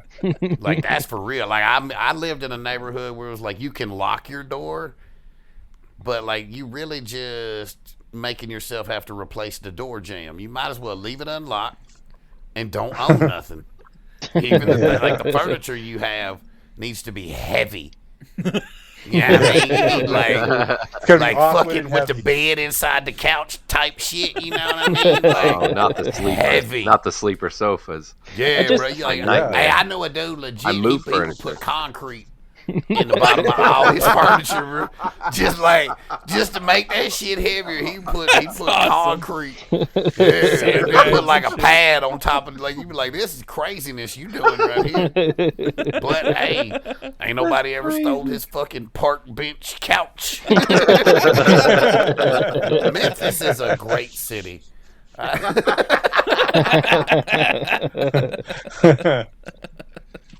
They took my PlayStation 2. That was sad. They didn't take my TV though, which seemed like an insult. They left the TV and it worked, and I was like, "Damn, is it that shitty?" But what I didn't know at the time is it was heavy. They didn't take it because the shit was heavy.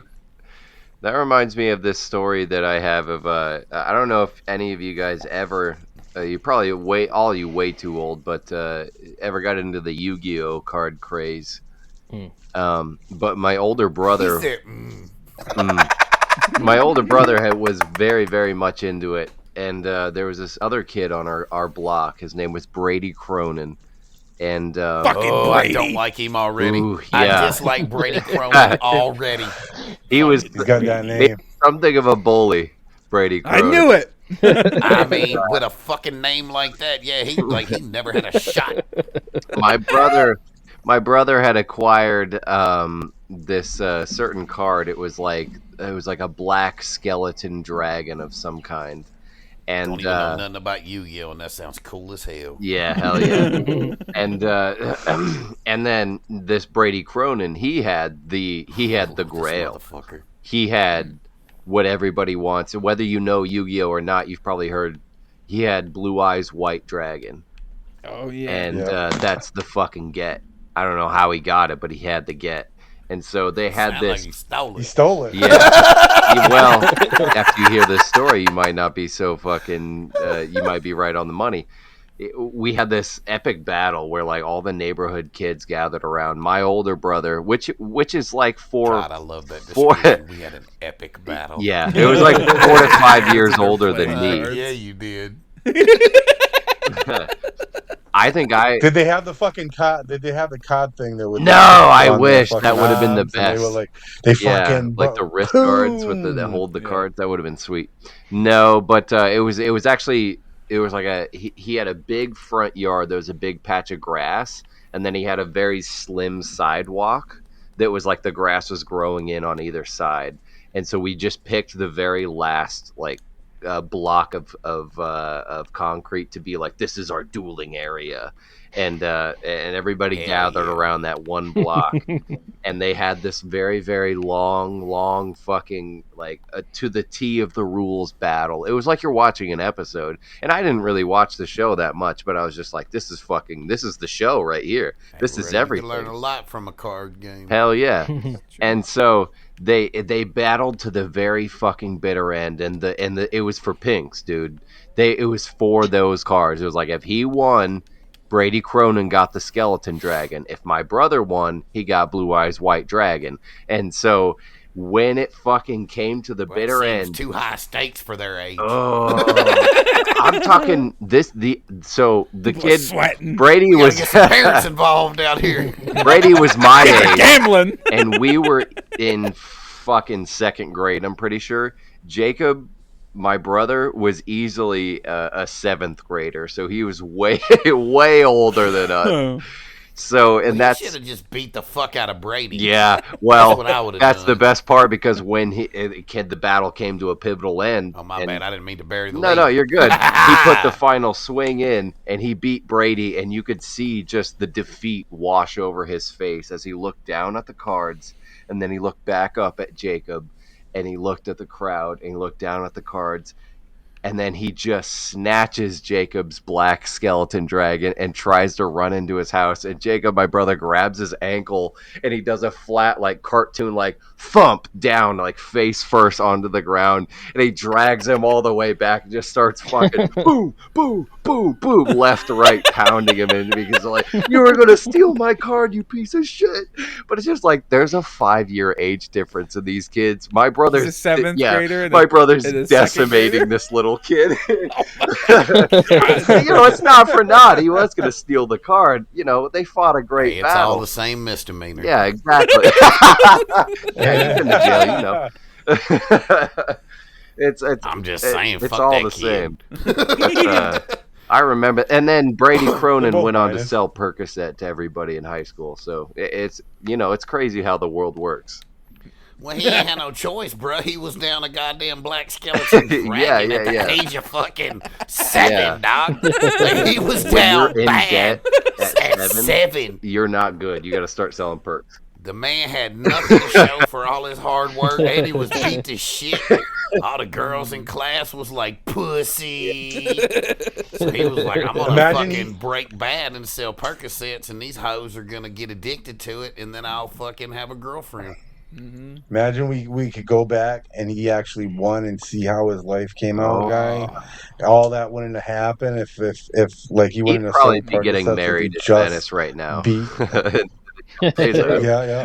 Uh-huh. Now I feel like your brother would have just beat the shit out of him and stole the car. He would have taken the Blue Eyes White Dragon and we would have ran away. It sounded like we were like, come on, go. Dragon either way. He was like, look, second grade kid, I'm going to teach you a life lesson today. About bigger fish. Yeah. You can't always get what you want. Give me your shit. I'm just going to take that. And that's unfortunate awesome. For you. But don't even worry about it. I'm going to protect you. Next time somebody tries to take your shit, you come talk to me. Maybe that's how I would have handled it. Let's start a goddamn Yu-Gi-Oh! Empire. I was into Yu-Gi-Oh, but not like that. I never like dueled anybody like that. That's crazy though. Bro, I feel like I was probably in jail when y'all was playing Yu-Gi-Oh.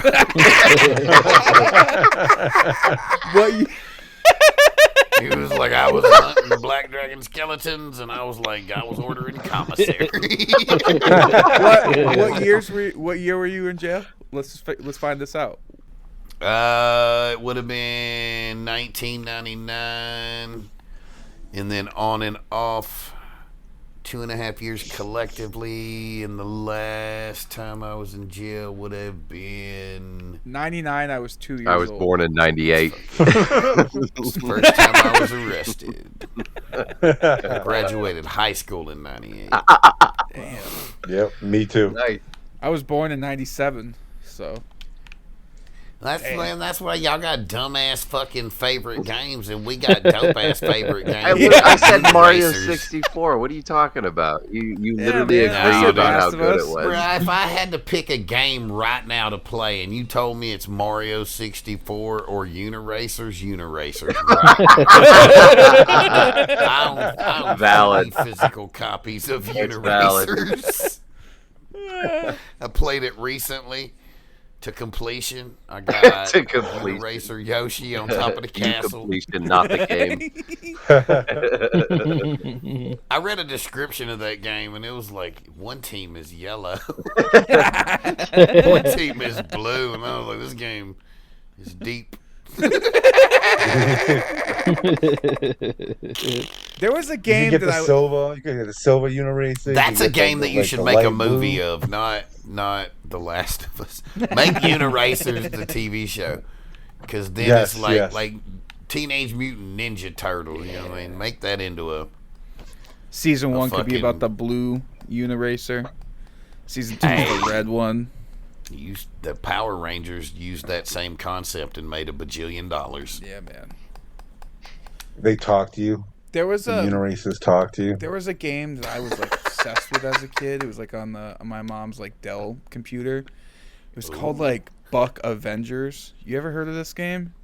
It's like you're a deer, like a Shit buck. is your mom into, bro? You were like a deer. Downloading Fuck the Avengers on her Dell. Buck Avenger or something like that. And you're a deer and you're like running around like hunting humans at like bars. Oh and yeah, shit. no, I've definitely played the game where you're the deer hunting humans. Yeah. I think I also played a game where you were redneck shooting chickens. I played it for a little, and I was like, "What the? This is stupid." But people were like super into it. I can't remember the name of it. PC games. That was back when PC games were like super popular and didn't require. A I mean, we had like $4,000 goddamn graphics card to load. Yeah, Art we don't had run the well Buck on Avengers PC, and Curator. I've played it on PC. Although not the new version of it. I played the original version. But I played that shit where it's like anything that has a slider all the way down. All the way down every time. But it ran. It didn't run good, though. What do you mean, like, didn't run good? It's Arc. It never runs good. I mean, it ran on my computer, but it didn't, Yeah, fuck didn't Arc. run well. Like, it was laggy and glitchy, and Yeah. I Arc crashed all the sucks. damn time. Oh, okay. Whoa! You haven't even played. You watch your mouth. I was just trying to see how long I could get him to talk about art. I could tell because I was how, being how facetious. did it not run well is kind of like, that's pretty fucking obvious. By not run well, it didn't run well. There aren't a lot of ways for a game to not run well. Well, you'll be happy to know on the new version that they said was free if you owned the old version, but then was like, psych, it's full price. It also does not run well. Didn't they do? Correct me if I'm wrong, but weren't they coming out with like some sort of Arc TV show? They Is that a did. thing?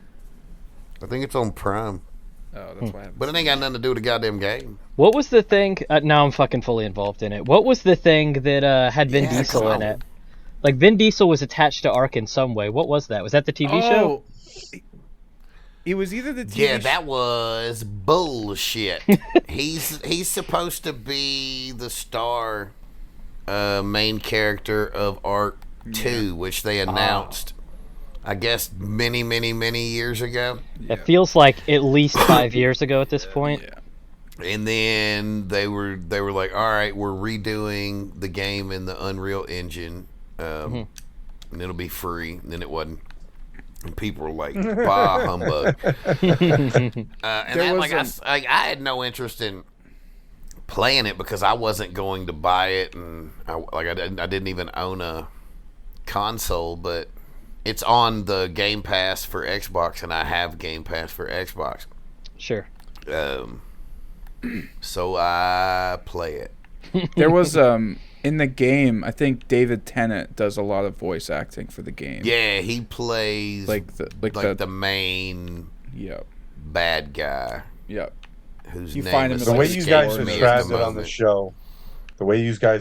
on the show, is like it's super great, it's super awesome, but it's the worst game ever. Dude, I never raged play it. harder It's at a the game. worst, best game. It will, but it's like, again though, right? It depends on how much time you have. Yeah. In it was kind of like me going to jail when I first started going to jail. Right, I would get real emotional, and the game kicks you out like a lot, right? And it can be super frustrating having to find out where you were at, or having your stuff like die because the game fucking servers suck. Mm-hmm. But that happened to me as we were starting the recording that we were doing today. I've been trying to pop this goddamn baby in this pretty little color to have these exact stats for, I don't know, 4 or 5 days now. It's not like a long time, but it's like this is the 5th shot at it, and I finally got it. And I want this thing to be a thing because it's sort of the only thing that I have left to do on the game right now. I don't have interest in venturing out and whatnot, but I think it would be dope to try to learn like how to make a super end game dinosaur or whatever, because it's something that I've never done on the game. But when they're babies, you basically have to stand next to them and like hand feed them for the first hour or two. You need to be within range. You can't walk away. They'll die. And the fucking game just kicked me out. But I also had to be on this thing. So we're killing the baby now. I just loaded up everything and loaded in and talked to y'all for a few minutes, and then when I realized we were gonna get started a little bit late, I fucking checked to see if I could log in, and I could, and like no emotion, whatever. If that shit dies, I was like, I used to rage the whole so point hard. is to have fun. Yeah. Playing video games, and that got away from me, honestly, for a bit. Like when I would play Fortnite or whatever with my kids. Yeah. At first it was real casual, but then I would get fucking frustrated when I thought I should have landed a shot, or it's like some twat who's like on super build or whatever, and you're like, God damn, dude. All of a sudden there's 4 seasons in front of you. Yeah. Like, what the fuck? But I realized that's not for me. Like, I got enough stress in my life that's gonna fucking kill me. Like, the video game is supposed to be like the escape from the stress and whatnot. So honestly, I try to avoid a lot of games that have online lobbies and stuff. On Ark, there's like a whole system of selling things. Yep. I tend to spend a lot of time like making the thing or getting the resources to buy the thing, and then just like breeding them or cloning them and giving them away to new players. Where it's like, yo, this is gonna save you a month of grinding. Just by having I can tell this is absolutely shredding Curator to pieces. All this dark talk. I'm just watching him. It's fine. He's accepted his fate at this point. It's fine. That's it. Fucking He just mad because he teamed up with a guy who went out and started some shit and brought home a goddamn army that murdered everything that he loved, and he still hadn't processed that in a healthy way. That's all that is. He's still holding on to that anger from that goddamn stranger that he partnered up with, that went out one day and started some shit, brought back an army, killed everything he loved. This is a really good segue because I wanted to know is B-Fact. What? Yeah, Okay, B-Fact. my I wanted to know like what game has gotten you to rage the hardest? Oh, I remember a long time ago, we used to get wicked mad, but this particular time we were working on Final Fantasy 1 and we were like all the way at the end, and we were just grinding, so we didn't save it at that point. Yeah. And my friend's brother just unplugged the fucking Nintendo. We lost all the fucking save data that we've been dude. He was older, but if we could have killed him, we would have. Yeah, because let me tell you, it was like fucking, like, I'm talking like all day and fucking, then all of a sudden you got nothing. Damn. I mean, it two perspectives. Arc, obviously. Yeah. Yeah. As the game, this game has made me an uncomfortable level of mad to where I want to punch a hole in the wall. Mm-hmm. But like rage relate, like any sports game that I played with my brother until 2002, until our mid-20s, like it didn't matter what. I specifically remember the last fight that we had was a baseball game, and the crazy thing is like I had nothing to do with it, right? It's just the game had shitty mechanics. And it kept making him like have errors, and he should have won the game. But in the last inning, because the game kept making errors that it shouldn't have made, he like threw the ball and it like the catcher just missed it, and like he just like missed it. I'd never even seen it happen before, and the catcher was like, "Nah, fuck it, let him score 3 runs." And the runs went in, and he was mad as fuck, right? Understandably, but when he started yelling at me, like I immediately was like, "Hey, bitch, the fuck you yelling at me for? It's your raggedy ass catcher that can't catch the fucking ball." And next thing I know, he slams his fucking controller down and it goes everywhere. Yeah. Right? And it's one of them big original Xbox controllers, right? Where it's like lots of pieces, just shrapnel everywhere. And then probably what I should have said was like, "Hey, man, let's chill out." But what I did say was, is that helping slamming your controller down? Now it's broke, you stupid motherfucker. And we was scrapping. He landed a few. I had a busted lip, a little bit of a black eye, but I dumped him on his head into the dog's water bowl. And then at some point, I don't know, we just realized, like, God damn, dude, like, we're grown. This is crazy. And it wasn't even like it ended like bad, but like with both of us at some point just was like, what the fuck are we doing? Yeah. So it ended in a nice, when you nice lost the moment race, at the end. you lost the Unirace game, you lost the Uniraces game, let me tell you, we just started brawling. It was just the craziest thing. Competition is a motherfucker. The Dreamcast, Sega Dreamcast, they're like the original UFC game that is not made well. Right? If you have time in on this game, you know how to spam 2-3 moves, and if you time them right, you can beat anybody with Frank Shamrock. And my God, dude, we used to fucking, like, we would get into legit, like, we actually started training Brazilian Jiu-Jitsu because we would get into fights over that game, and we thought it was more healthy and constructive to just, like, we called it wrestling, but it was grappling. Right, so whenever anybody got pissed, we'd go out in the front yard, and we would just fucking grapple until somebody tapped out, and then we would go back to the game. Competition is a motherfucker, man. Damn. At least in my family, like it was beaten into us. There were no participation trophies. There wasn't no coming in second. Either first or last. I mean, first wasn't even good enough. Like, if you played a shitty team and you barely beat them, that was a loss in my house. My dad was a cunt. Competition's a hell of a thing, though. Wannabeez rule. That shit sticks with you, bruh. Like, that shit'll, like, it's like embedded in me.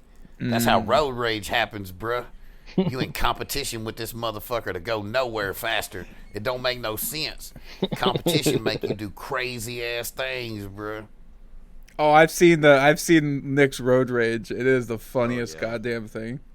I just love to hear him in his accent, like yelling at Oh, people. dude, blow it out your ass! I've seen it. We should record it next time we're on a road trip together. I'm recording it. Yeah, you're gonna record me fucking screaming at man. motherfuckers. Yeah. I'm still like tragically hurt by that diner that we ate at when I went on a road trip with y'all. That's one of the worst experiences of That my diner New food Jersey was life. fucking That shit terrible. was. I've never been to a bad diner, but I have with Nick. And we ruined his fucking diner experience. Well, that lady did. She put us on the one side that was 185 degrees. I went to use the bathroom on the other side, bro. The air conditioner blowing cold as fuck on that side. I said, why are the people next to the kitchen? Yeah. Yeah. Yeah. Yeah. And then they brought me some raggedy ass undercooked food. Mm-hmm. We got the big boy. That shit was nasty. Did. Mistakes were made. Mistakes were I'll still go on record and say the biggest mistake was going to that fucking Rocky Horror Show and not hanging out at the Airbnb with Eli and having a fire and fucking, you know what I mean? Like, that would have been such a fun night. I'm still kicking myself about thinking that. I'm not mad about the Rocky Horror Picture Show experience 2025 is because that diner sucked ass. That food was terrible, right? It cost me 3 times as much money to eat that shitty food.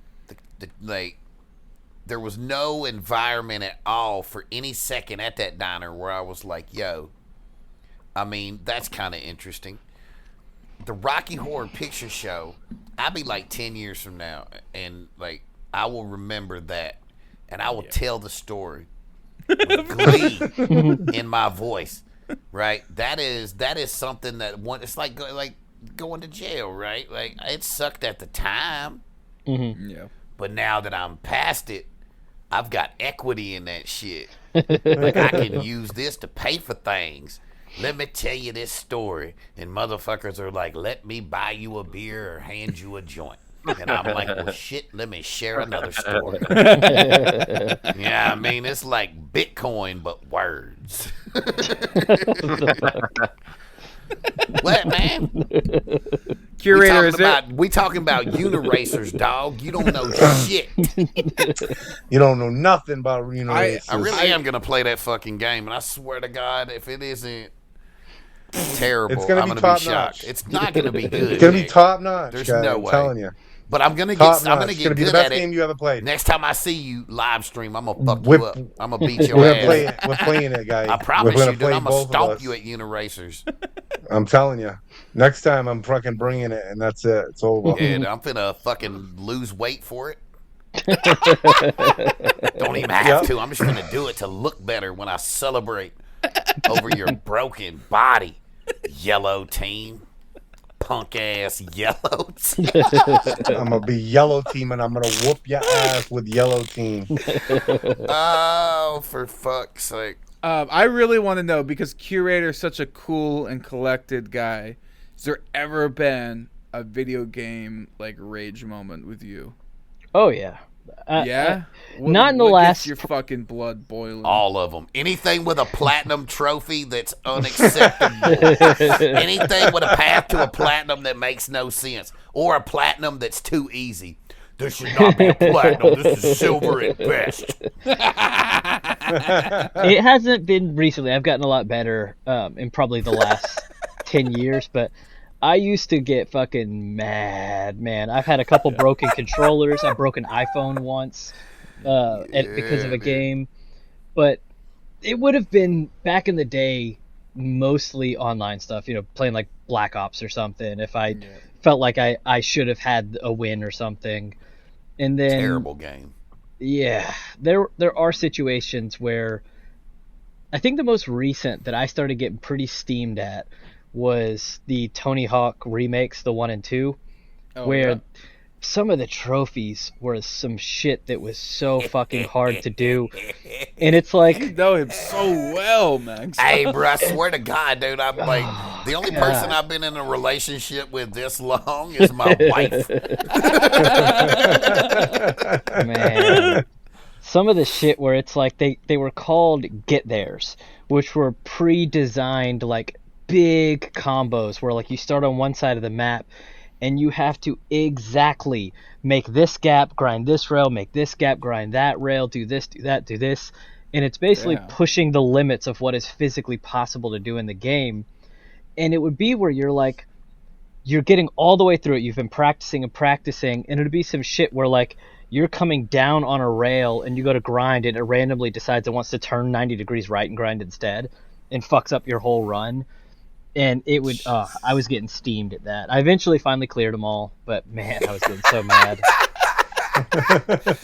I don't break stuff anymore, though. They have broken what is humanly possible. I did manage to get them all. I did. It was right at the edge of what's possible. If it is possible, he will have the platinum trophy. Generally speaking. That's what it is. Mm-hmm. What are you up to? You got to be near 300 or some shit, right? I'm at 215 right now, I think. Slacking. Slacking. I don't know, say it gets tough because there's only so many games that are like actually fun to play, and good. I did have to make a rule for myself because I felt myself slipping, where I felt myself getting to a point where I wouldn't play a game that looks really fun because the platinum was, impossible or really tough to do. So I had to start setting limits on myself where it's like, it's okay to play a game and not get the platinum, to like walk away from it, or it's okay. Very healthy of you. Bro, I was about to say, are you checking platinums before you buy a game? That seems unhealthy. Yes. So I still do that, but more just for information now. So just out of curiosity, like I just started Death Stranding 2, and there are times where it's like, oh, by the way, do this one little thing right from the beginning, and it will save you 100 hours at the end. So I'll still check ahead of time. But for games like this, I love it because it says, like, step 1, play the game all the way to the end, do whatever you want. You can get all the trophies after the end of the game. And if that's the case, then I'll just close it out. I won't read anything else on the guide. But Death Stranding 1, for instance, had a thing where it's like, by the way, you should go ahead and set your game on hard mode because it doesn't really change the difficulty. And if you don't, when you finish the game, you're going to have to redo everything on hard mode again to get the trophies. So sometimes it does make sense to look it up ahead of time and just tweak a little bit. If it's a game I find it annoying when games do not tell you. I know I've played games where you would put it on like an easier setting and it would pop up and go, you're not going to be able to get all of the achievements. Sure. Unless you play it on a harder difficulty. Just fucking let me know that. Right. And then there's some games where it's like it sucks because you really have to make a decision early on, where especially games where one of the trophies is about like collecting all of the hidden items, where you got to really make the decision either A, I'm going to just play this blind, and then no, I'm going to have to replay the entire game with a guide open showing me where all the items are, or kind of taint your first experience by playing your first playthrough with a guide. So I always wind up just double playing it because I can't stand the idea of my first playthrough being one where you're following a guide. I feel like it kind of ruins your first experience of the game. I would agree. In Legend of Zelda Tears of the Kingdom, I guess the creators of The Legend of Zelda had been pestered by fans to make more of like sort of the game mechanic where it's like, yo, here are all like the hidden, like find 100 things or whatever it is. And it's easily the most time consuming and hardest thing to do in the game. And when you complete it, it literally gives you a golden piece of shit. It's a golden turd. And that was basically the creator's way of saying, we understand that you wanted this and it adds more things for you to do in the game, but this is shit. And I agree with him. Like, fuck that. God damn it. The worst thing about Assassin's Creed is, like, I just want to level up and fight people. Like, the stories are dope and whatnot, but it feels like 30 to 40% of the time I talk to a guy and he's like, go collect 6 paintings all across the map. You're like, fuck you, dog. How is, like, what are you talking about? This is fucking ridiculous. Like, how are we still doing these fucking lead a person somewhere missions? Sure. Go find some things missions. Yep. And it's just so much unnecessary shit in that game. Yeah. The same thing. Shrines and shit. Like, they had the same thing in Assassin's Creed Valhalla. That one was it was brutal going for the platinum because I was like, you know what, I'm just going to go through the story first, then I'll come back and do all the little side quest objectives. But like you open the map and it's legit like not saying it is a like fake number. It's literally like 150, 200 plus little side objectives, side quests. And so fucking annoying. It is so much and it would be not that big a deal if they were all unique little things, but they're the exact same thing like 150 times. Yeah. And I mean, I don't have that chase for trophies and completion and shit like you and my wife have. I ain't never completed a fucking Legend of Zelda. The new Switch ones, I ain't complete. As soon as I beat game and I'm out, I don't need to do that other shit. As soon as I knock out the last person and I see the end game video, like why it's Red Dead 2. I'm not going and doing all that. I'm done. Yeah, like, this game is over, dog. I beat it. I'm gonna say, you don't want to shoot the legendary animals, gang? You're not getting all the legendary animals? What the hell? There ain't nothing. Like, I already had them probably. It feels like that feels like something I would do before you get to the end of the game because it gives you like. Actually, no, I didn't. I only got the ones. Like I think the wolf gave you a dope. Whatever ones gave you like a dope perk, I did that one because I think at the 42nd time that Dutch was like, "Come on, Arthur, one more job." And I'm like, bitch, one more fucking job, dog. What the fuck? No. Spoiler alert, but I'm fucking dying, Dutch. God damn, dude. Dutch. Yeah. I'm that way. When I see those credits rolling, that's it, man. I think I might replay it in another year or two. It's something left in me from when I was younger and had like the PS1. I don't have a library of games. I've got Final Fantasy VII. That's it. So when you finish playing it, it's like, well, I don't have anything else to play. So now I'm going to pop this back in and do everything. I've probably buy another game though. No, not when you're a kid and you ain't got money and your parents aren't going to buy a game for you. Oh, bro, you got to start selling drugs. So it's like for everybody. I need to extract. I discovered myself, and I'm like, I found something else to play with. I want to. There is something to be said. Like, I hate those microtransaction games. Yeah. But there is something to be said about having games like Fortnite where poor kids can participate. Yeah. Yeah.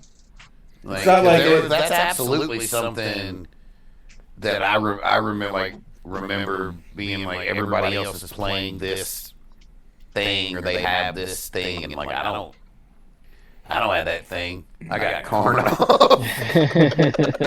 Uniracers. Yeah, Uniracers. Yeah, I like Fortnite because it's like if you have any sort of even your phone, you can play on your phone. It's free. It's all skill based. If you want like cosmetic stuff, if you want to look like a certain character or something, you can pay for it. You could do that, but it's not going to give you an advantage or I a don't disadvantage. understand the appeal of everything being the exact same. Every match is the same. Yeah. It's just the same. And motherfuckers play that shit for years without taking a break. It's like right now, I'm like, even with shit to do on this fucking art game, like, it's like, I can't imagine I'm going to be playing it 3 weeks from now, 4 weeks from now. Because, like, once I do this, I just don't, I can't think of anything else to like, what am I going to do? Run the same cave again? Yeah. Like fight the same boss again? Like there's nothing left for me to do. It was easy to come back because it was the upgrade and new things that I hadn't seen because I hadn't played it in a couple years or whatever. But like, I don't understand the appeal of playing games and you do everything that there is to do in the game. I guess for me, still play it. For me, like Fortnite, like kind of going back to there, like I play that because I only have 20 minutes to jump into a game. You know what I mean? I can do like a fucking round or two of Fortnite, get pissy, feel accomplished, whatever it may be, and then kind of get on with my life. Whereas like something like Ark, it's like I have to there's a time commitment, right? Like it's like I'm gonna be sitting here for a while. I'm gonna get sucked into it. This is going to take up half of my day if I sit here and I play Ark. You know what I mean? But like I could jump on Fortnite and be done in over, half hour. And I'm over. I'm on to something else. So like that, I guess that's a different life philosophy. I generally, if I have like half an hour of free time, I'm generally not thinking I want to play a game. Like if I'm gonna get into a game, I generally want to know I have at least an hour or two. Most times with my wife and I, it'll be like, well, I'll ask her when she gets home, like, yo, you want to hang out or are you gonna play your game? Because once she gets on that motherfucker, yeah, she's on that motherfucker, and she's on some Hello Kitty Island bullshit right now. Yeah, and Harley's been playing. She's killing that motherfucker. She's having a grand old time. Harley's been playing that new Disney game that came out. The fuck is it called? Like Disney Valley, whatever. You go around. It's basically like Stardew Valley. Yeah, it's like that basically. Yeah. Oh, really? Yeah. When Tabby bought it, she it was fine. Same sort of vein as the Hello Kitty game and whatever the fuck that other one is with like the squirrel. Animal Crossing. And she was big on the Animal Crossing. Not for me though. I feel like for me, those are for children. I say as I ride my dinosaur around the yard. My amount of time to play is like if I have less than like 3 hours. I'm like, it's not worth getting into. My gaming session is like 5 to 6. I mean, yesterday I woke up, played Death Stranding 2 for probably 14 hours, and then went to sleep. That was my entire day. That's like a good session. See, I wish I could do fucking that. 12, 14 hours on a game. Like, I honestly prefer it that way. I've been having a lot of problems getting into the Harry Potter game. Yeah. Right. I want to play it, but every time I turn it on, I'll have the feeling I just don't have the rest of the day to do this. Sure. I know. Like once I got House of Slytherin, I was like, well, I better back off. once I get in this motherfucker, I beat that it's game. Gonna be some shit. 100%. But once and come the middle of August, I'll be sort of unplugged from all video games because that's when the school semester starts and. Yeah. I don't know. Well, I don't know. Fuck, they're going to give me an office this year, so maybe I'll just fucking set me up a console in the office and just be like playing video games during office hours and shit. I was gonna say something similar because I mean I just had a kid, so I'm gonna be completely honest. I love video games. I have not touched one in maybe 7 to 8 months.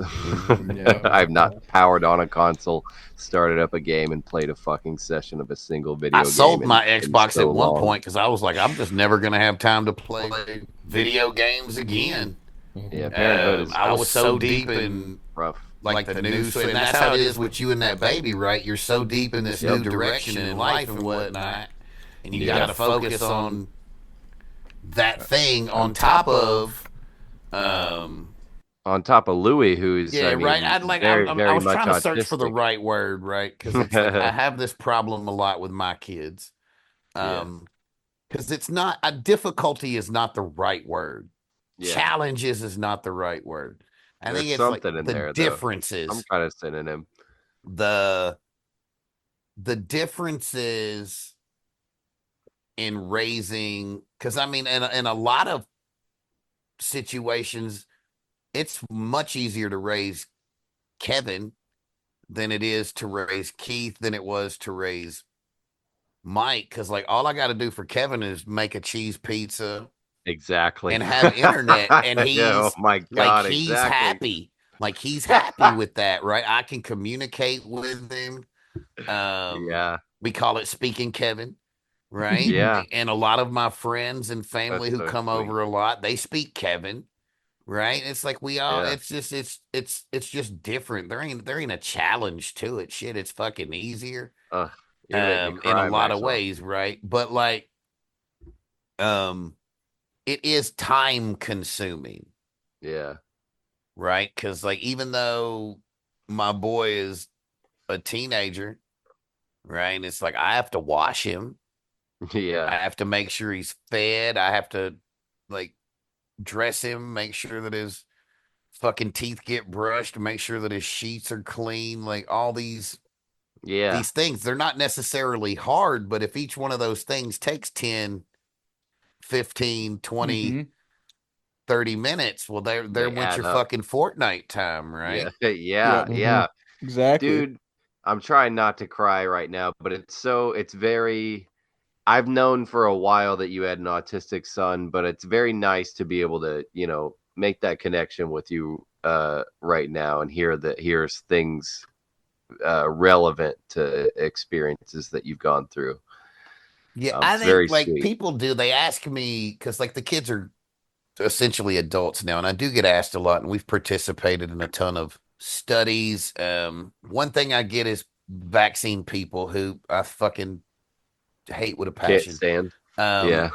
um, but a Yep. lot of times people will ask like, "What's the secret?" or what have you learned along the way?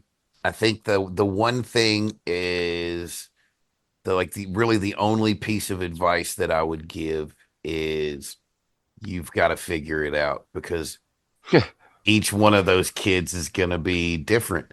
Yeah. I can only tell you my experience, and you have to formulate a plan based on how your child and your spouse and your family and your community react to certain situations, right?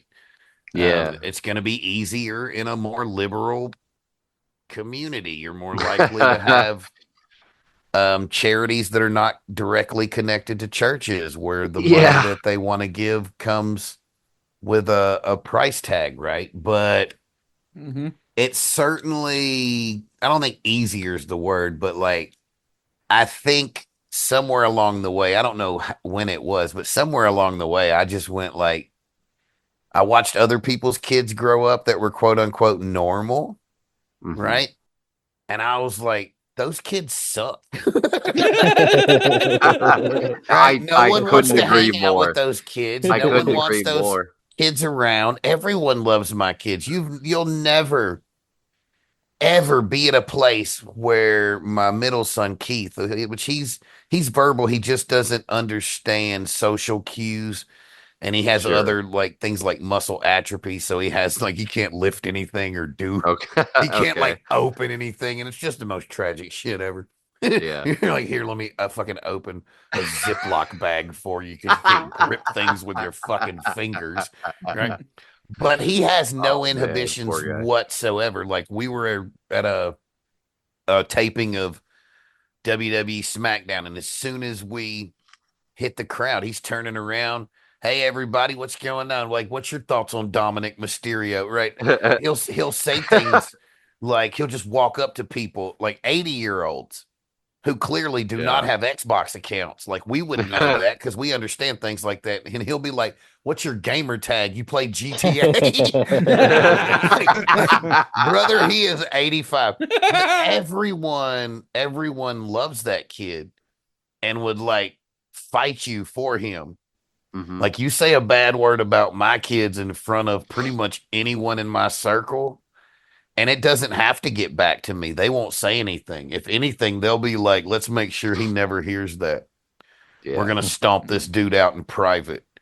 and let him know that ain't how we roll. I've watched my kid change the way people talk because they're like, fuck, man, I wouldn't say that around Keith. Why would I say that? I've seen people change the way they feel about the capabilities of disabled people just from watching my kid be a regular ass kid, even though he's got all these different fucking things, right? He just is. He is who he is, and that's who he is, and he's supposed to be that, right? Like, there's no other explanation for it. It's like they're supposed to be that. I know I'd be dead or in jail if I certainly wouldn't be an empathetic person like in the community trying to give back to it, enjoying the company of strangers. Like, all that's from my kids. Absolutely. And it certainly gives me a lot of hope. It gives me a lot to look forward to with Louie. Yeah, dude. Dude, it's going to be nothing but good times. I've had no bad times other than when I allowed people lucky you to make me think things and to put things into my head that are not real. If you take a piece of paper and you put an ant on that piece of paper and you draw a big circle with Sharpie marker, it'll go to the edge where that marker is and it won't pass it. And if you keep making that circle smaller and smaller and smaller and smaller and smaller, it won't go out until it's eventually trapped. And it'll stay there and die. Right? Unless during one of those moments of panic, it steps beyond that wall and it realizes that wall is fake. It's only been created in their mind and it's not real, and it will never stop for another fake line again, because that's not a real thing. It's something that it thought was real, right? And what I've learned is all the things that I've been told that happen or that are guaranteed or that are tied, including the stupid fucking, they've all got something they're good at. Like, all of these things are TV things. They're movie things. They're fake conversation things. None of these things are based in research or reality. And that's why I love to say I can only, even with stupid conversations like video games, when I say things like I can only speak from my experience, that comes from having conversations about my two kids with disabilities. Because I don't know how your kid who's in a wheelchair will react to the way that I rate. Like, I don't know. You have to figure that out, man. That's parenting. There ain't no book to this shit. The advice that I can give you is feed them and don't be a dick. Because outside of that, you got to figure everything else out, right? It's solid. You can't raise a rebel the same way you do a kid that is scared to death of everything, right? People inherently, the secret to life is understanding people, right? To the day you die, you should be trying to get better at understanding every walk of life. What's it like to be short? I don't know, but I think about those things, right? Because I want to know the plight of short people, like how much it must suck to not be able to reach things on the top shelf. Because I've never known that struggle. When I need to change a light bulb, I don't have to go get a fucking ladder. I just change it because I'm tall as shit.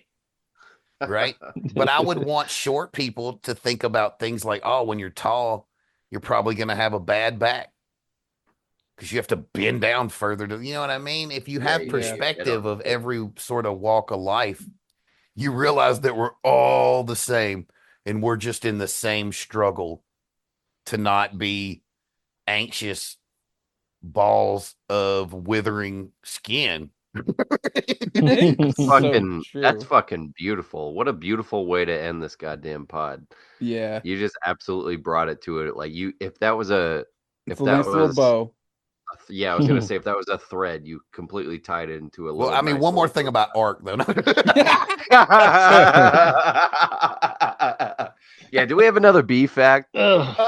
Yeah, you want another B fact? I got all the Let's B do facts. one more man. B fact. Give me a fucking B fact, I dude. need a Give you B another fact. Need a B fact right amount stat. Come on, let's Stat. go. Bro, you didn't even have the good ones picked out. You just had a bunch in your fucking notes, and you're trying to decide which one's the good one Yeah. now. That's how. The good Yeah. one is no. I just pick them out. This This is is actually typical yellow team bullshit. This is definitely yellow team bullshit, guy. Honeybees fact. like caffeine. Studies have shown that caffeine consumption actually improves honeybees' memory and learning capabilities. B fact. Oh fuck yeah. Yeah, B they be drinking Dr. Pepper. That's it. I Coca-Cola. didn't know Dr. Pepper had caffeine for the longest time. My wife told me that What? when she was pregnant, and she told me she couldn't drink it, and I was like, "What are you talking about?" I think It's I was just like fucking- 20 before somebody told me that Sprite was caffeine free. Oh, so you just Fucking assume they all had caffeine? real dumbass piece of shit. Because we're like grown, and I literally said out loud, "I need something with some caffeine in it," and then grabbed a goddamn Sprite. Fucking idiot, bro. I don't know why you had to make me remember that. All right. Everything be was cool. so beautiful, and you was like, "Remember that time you thought Be cool, dude. Be Sprite?" cool. Shut the fuck up. Buzz, buzz, That's a real thing. motherfucker. Like, what kind, it says on that motherfucker. Shut up. Big He as said fuck. shut up. That means shut up. Shut up means shut the fuck up. Caffeine Be cool. free. Shut the fuck up. Buzz, Caffeine free. Buzz, buzz, motherfucker. And then, yeah. Do that again. No, bro, do it like a fucking bee that's high on caffeine, bro. Hell yeah. But maybe too much on the end. All right.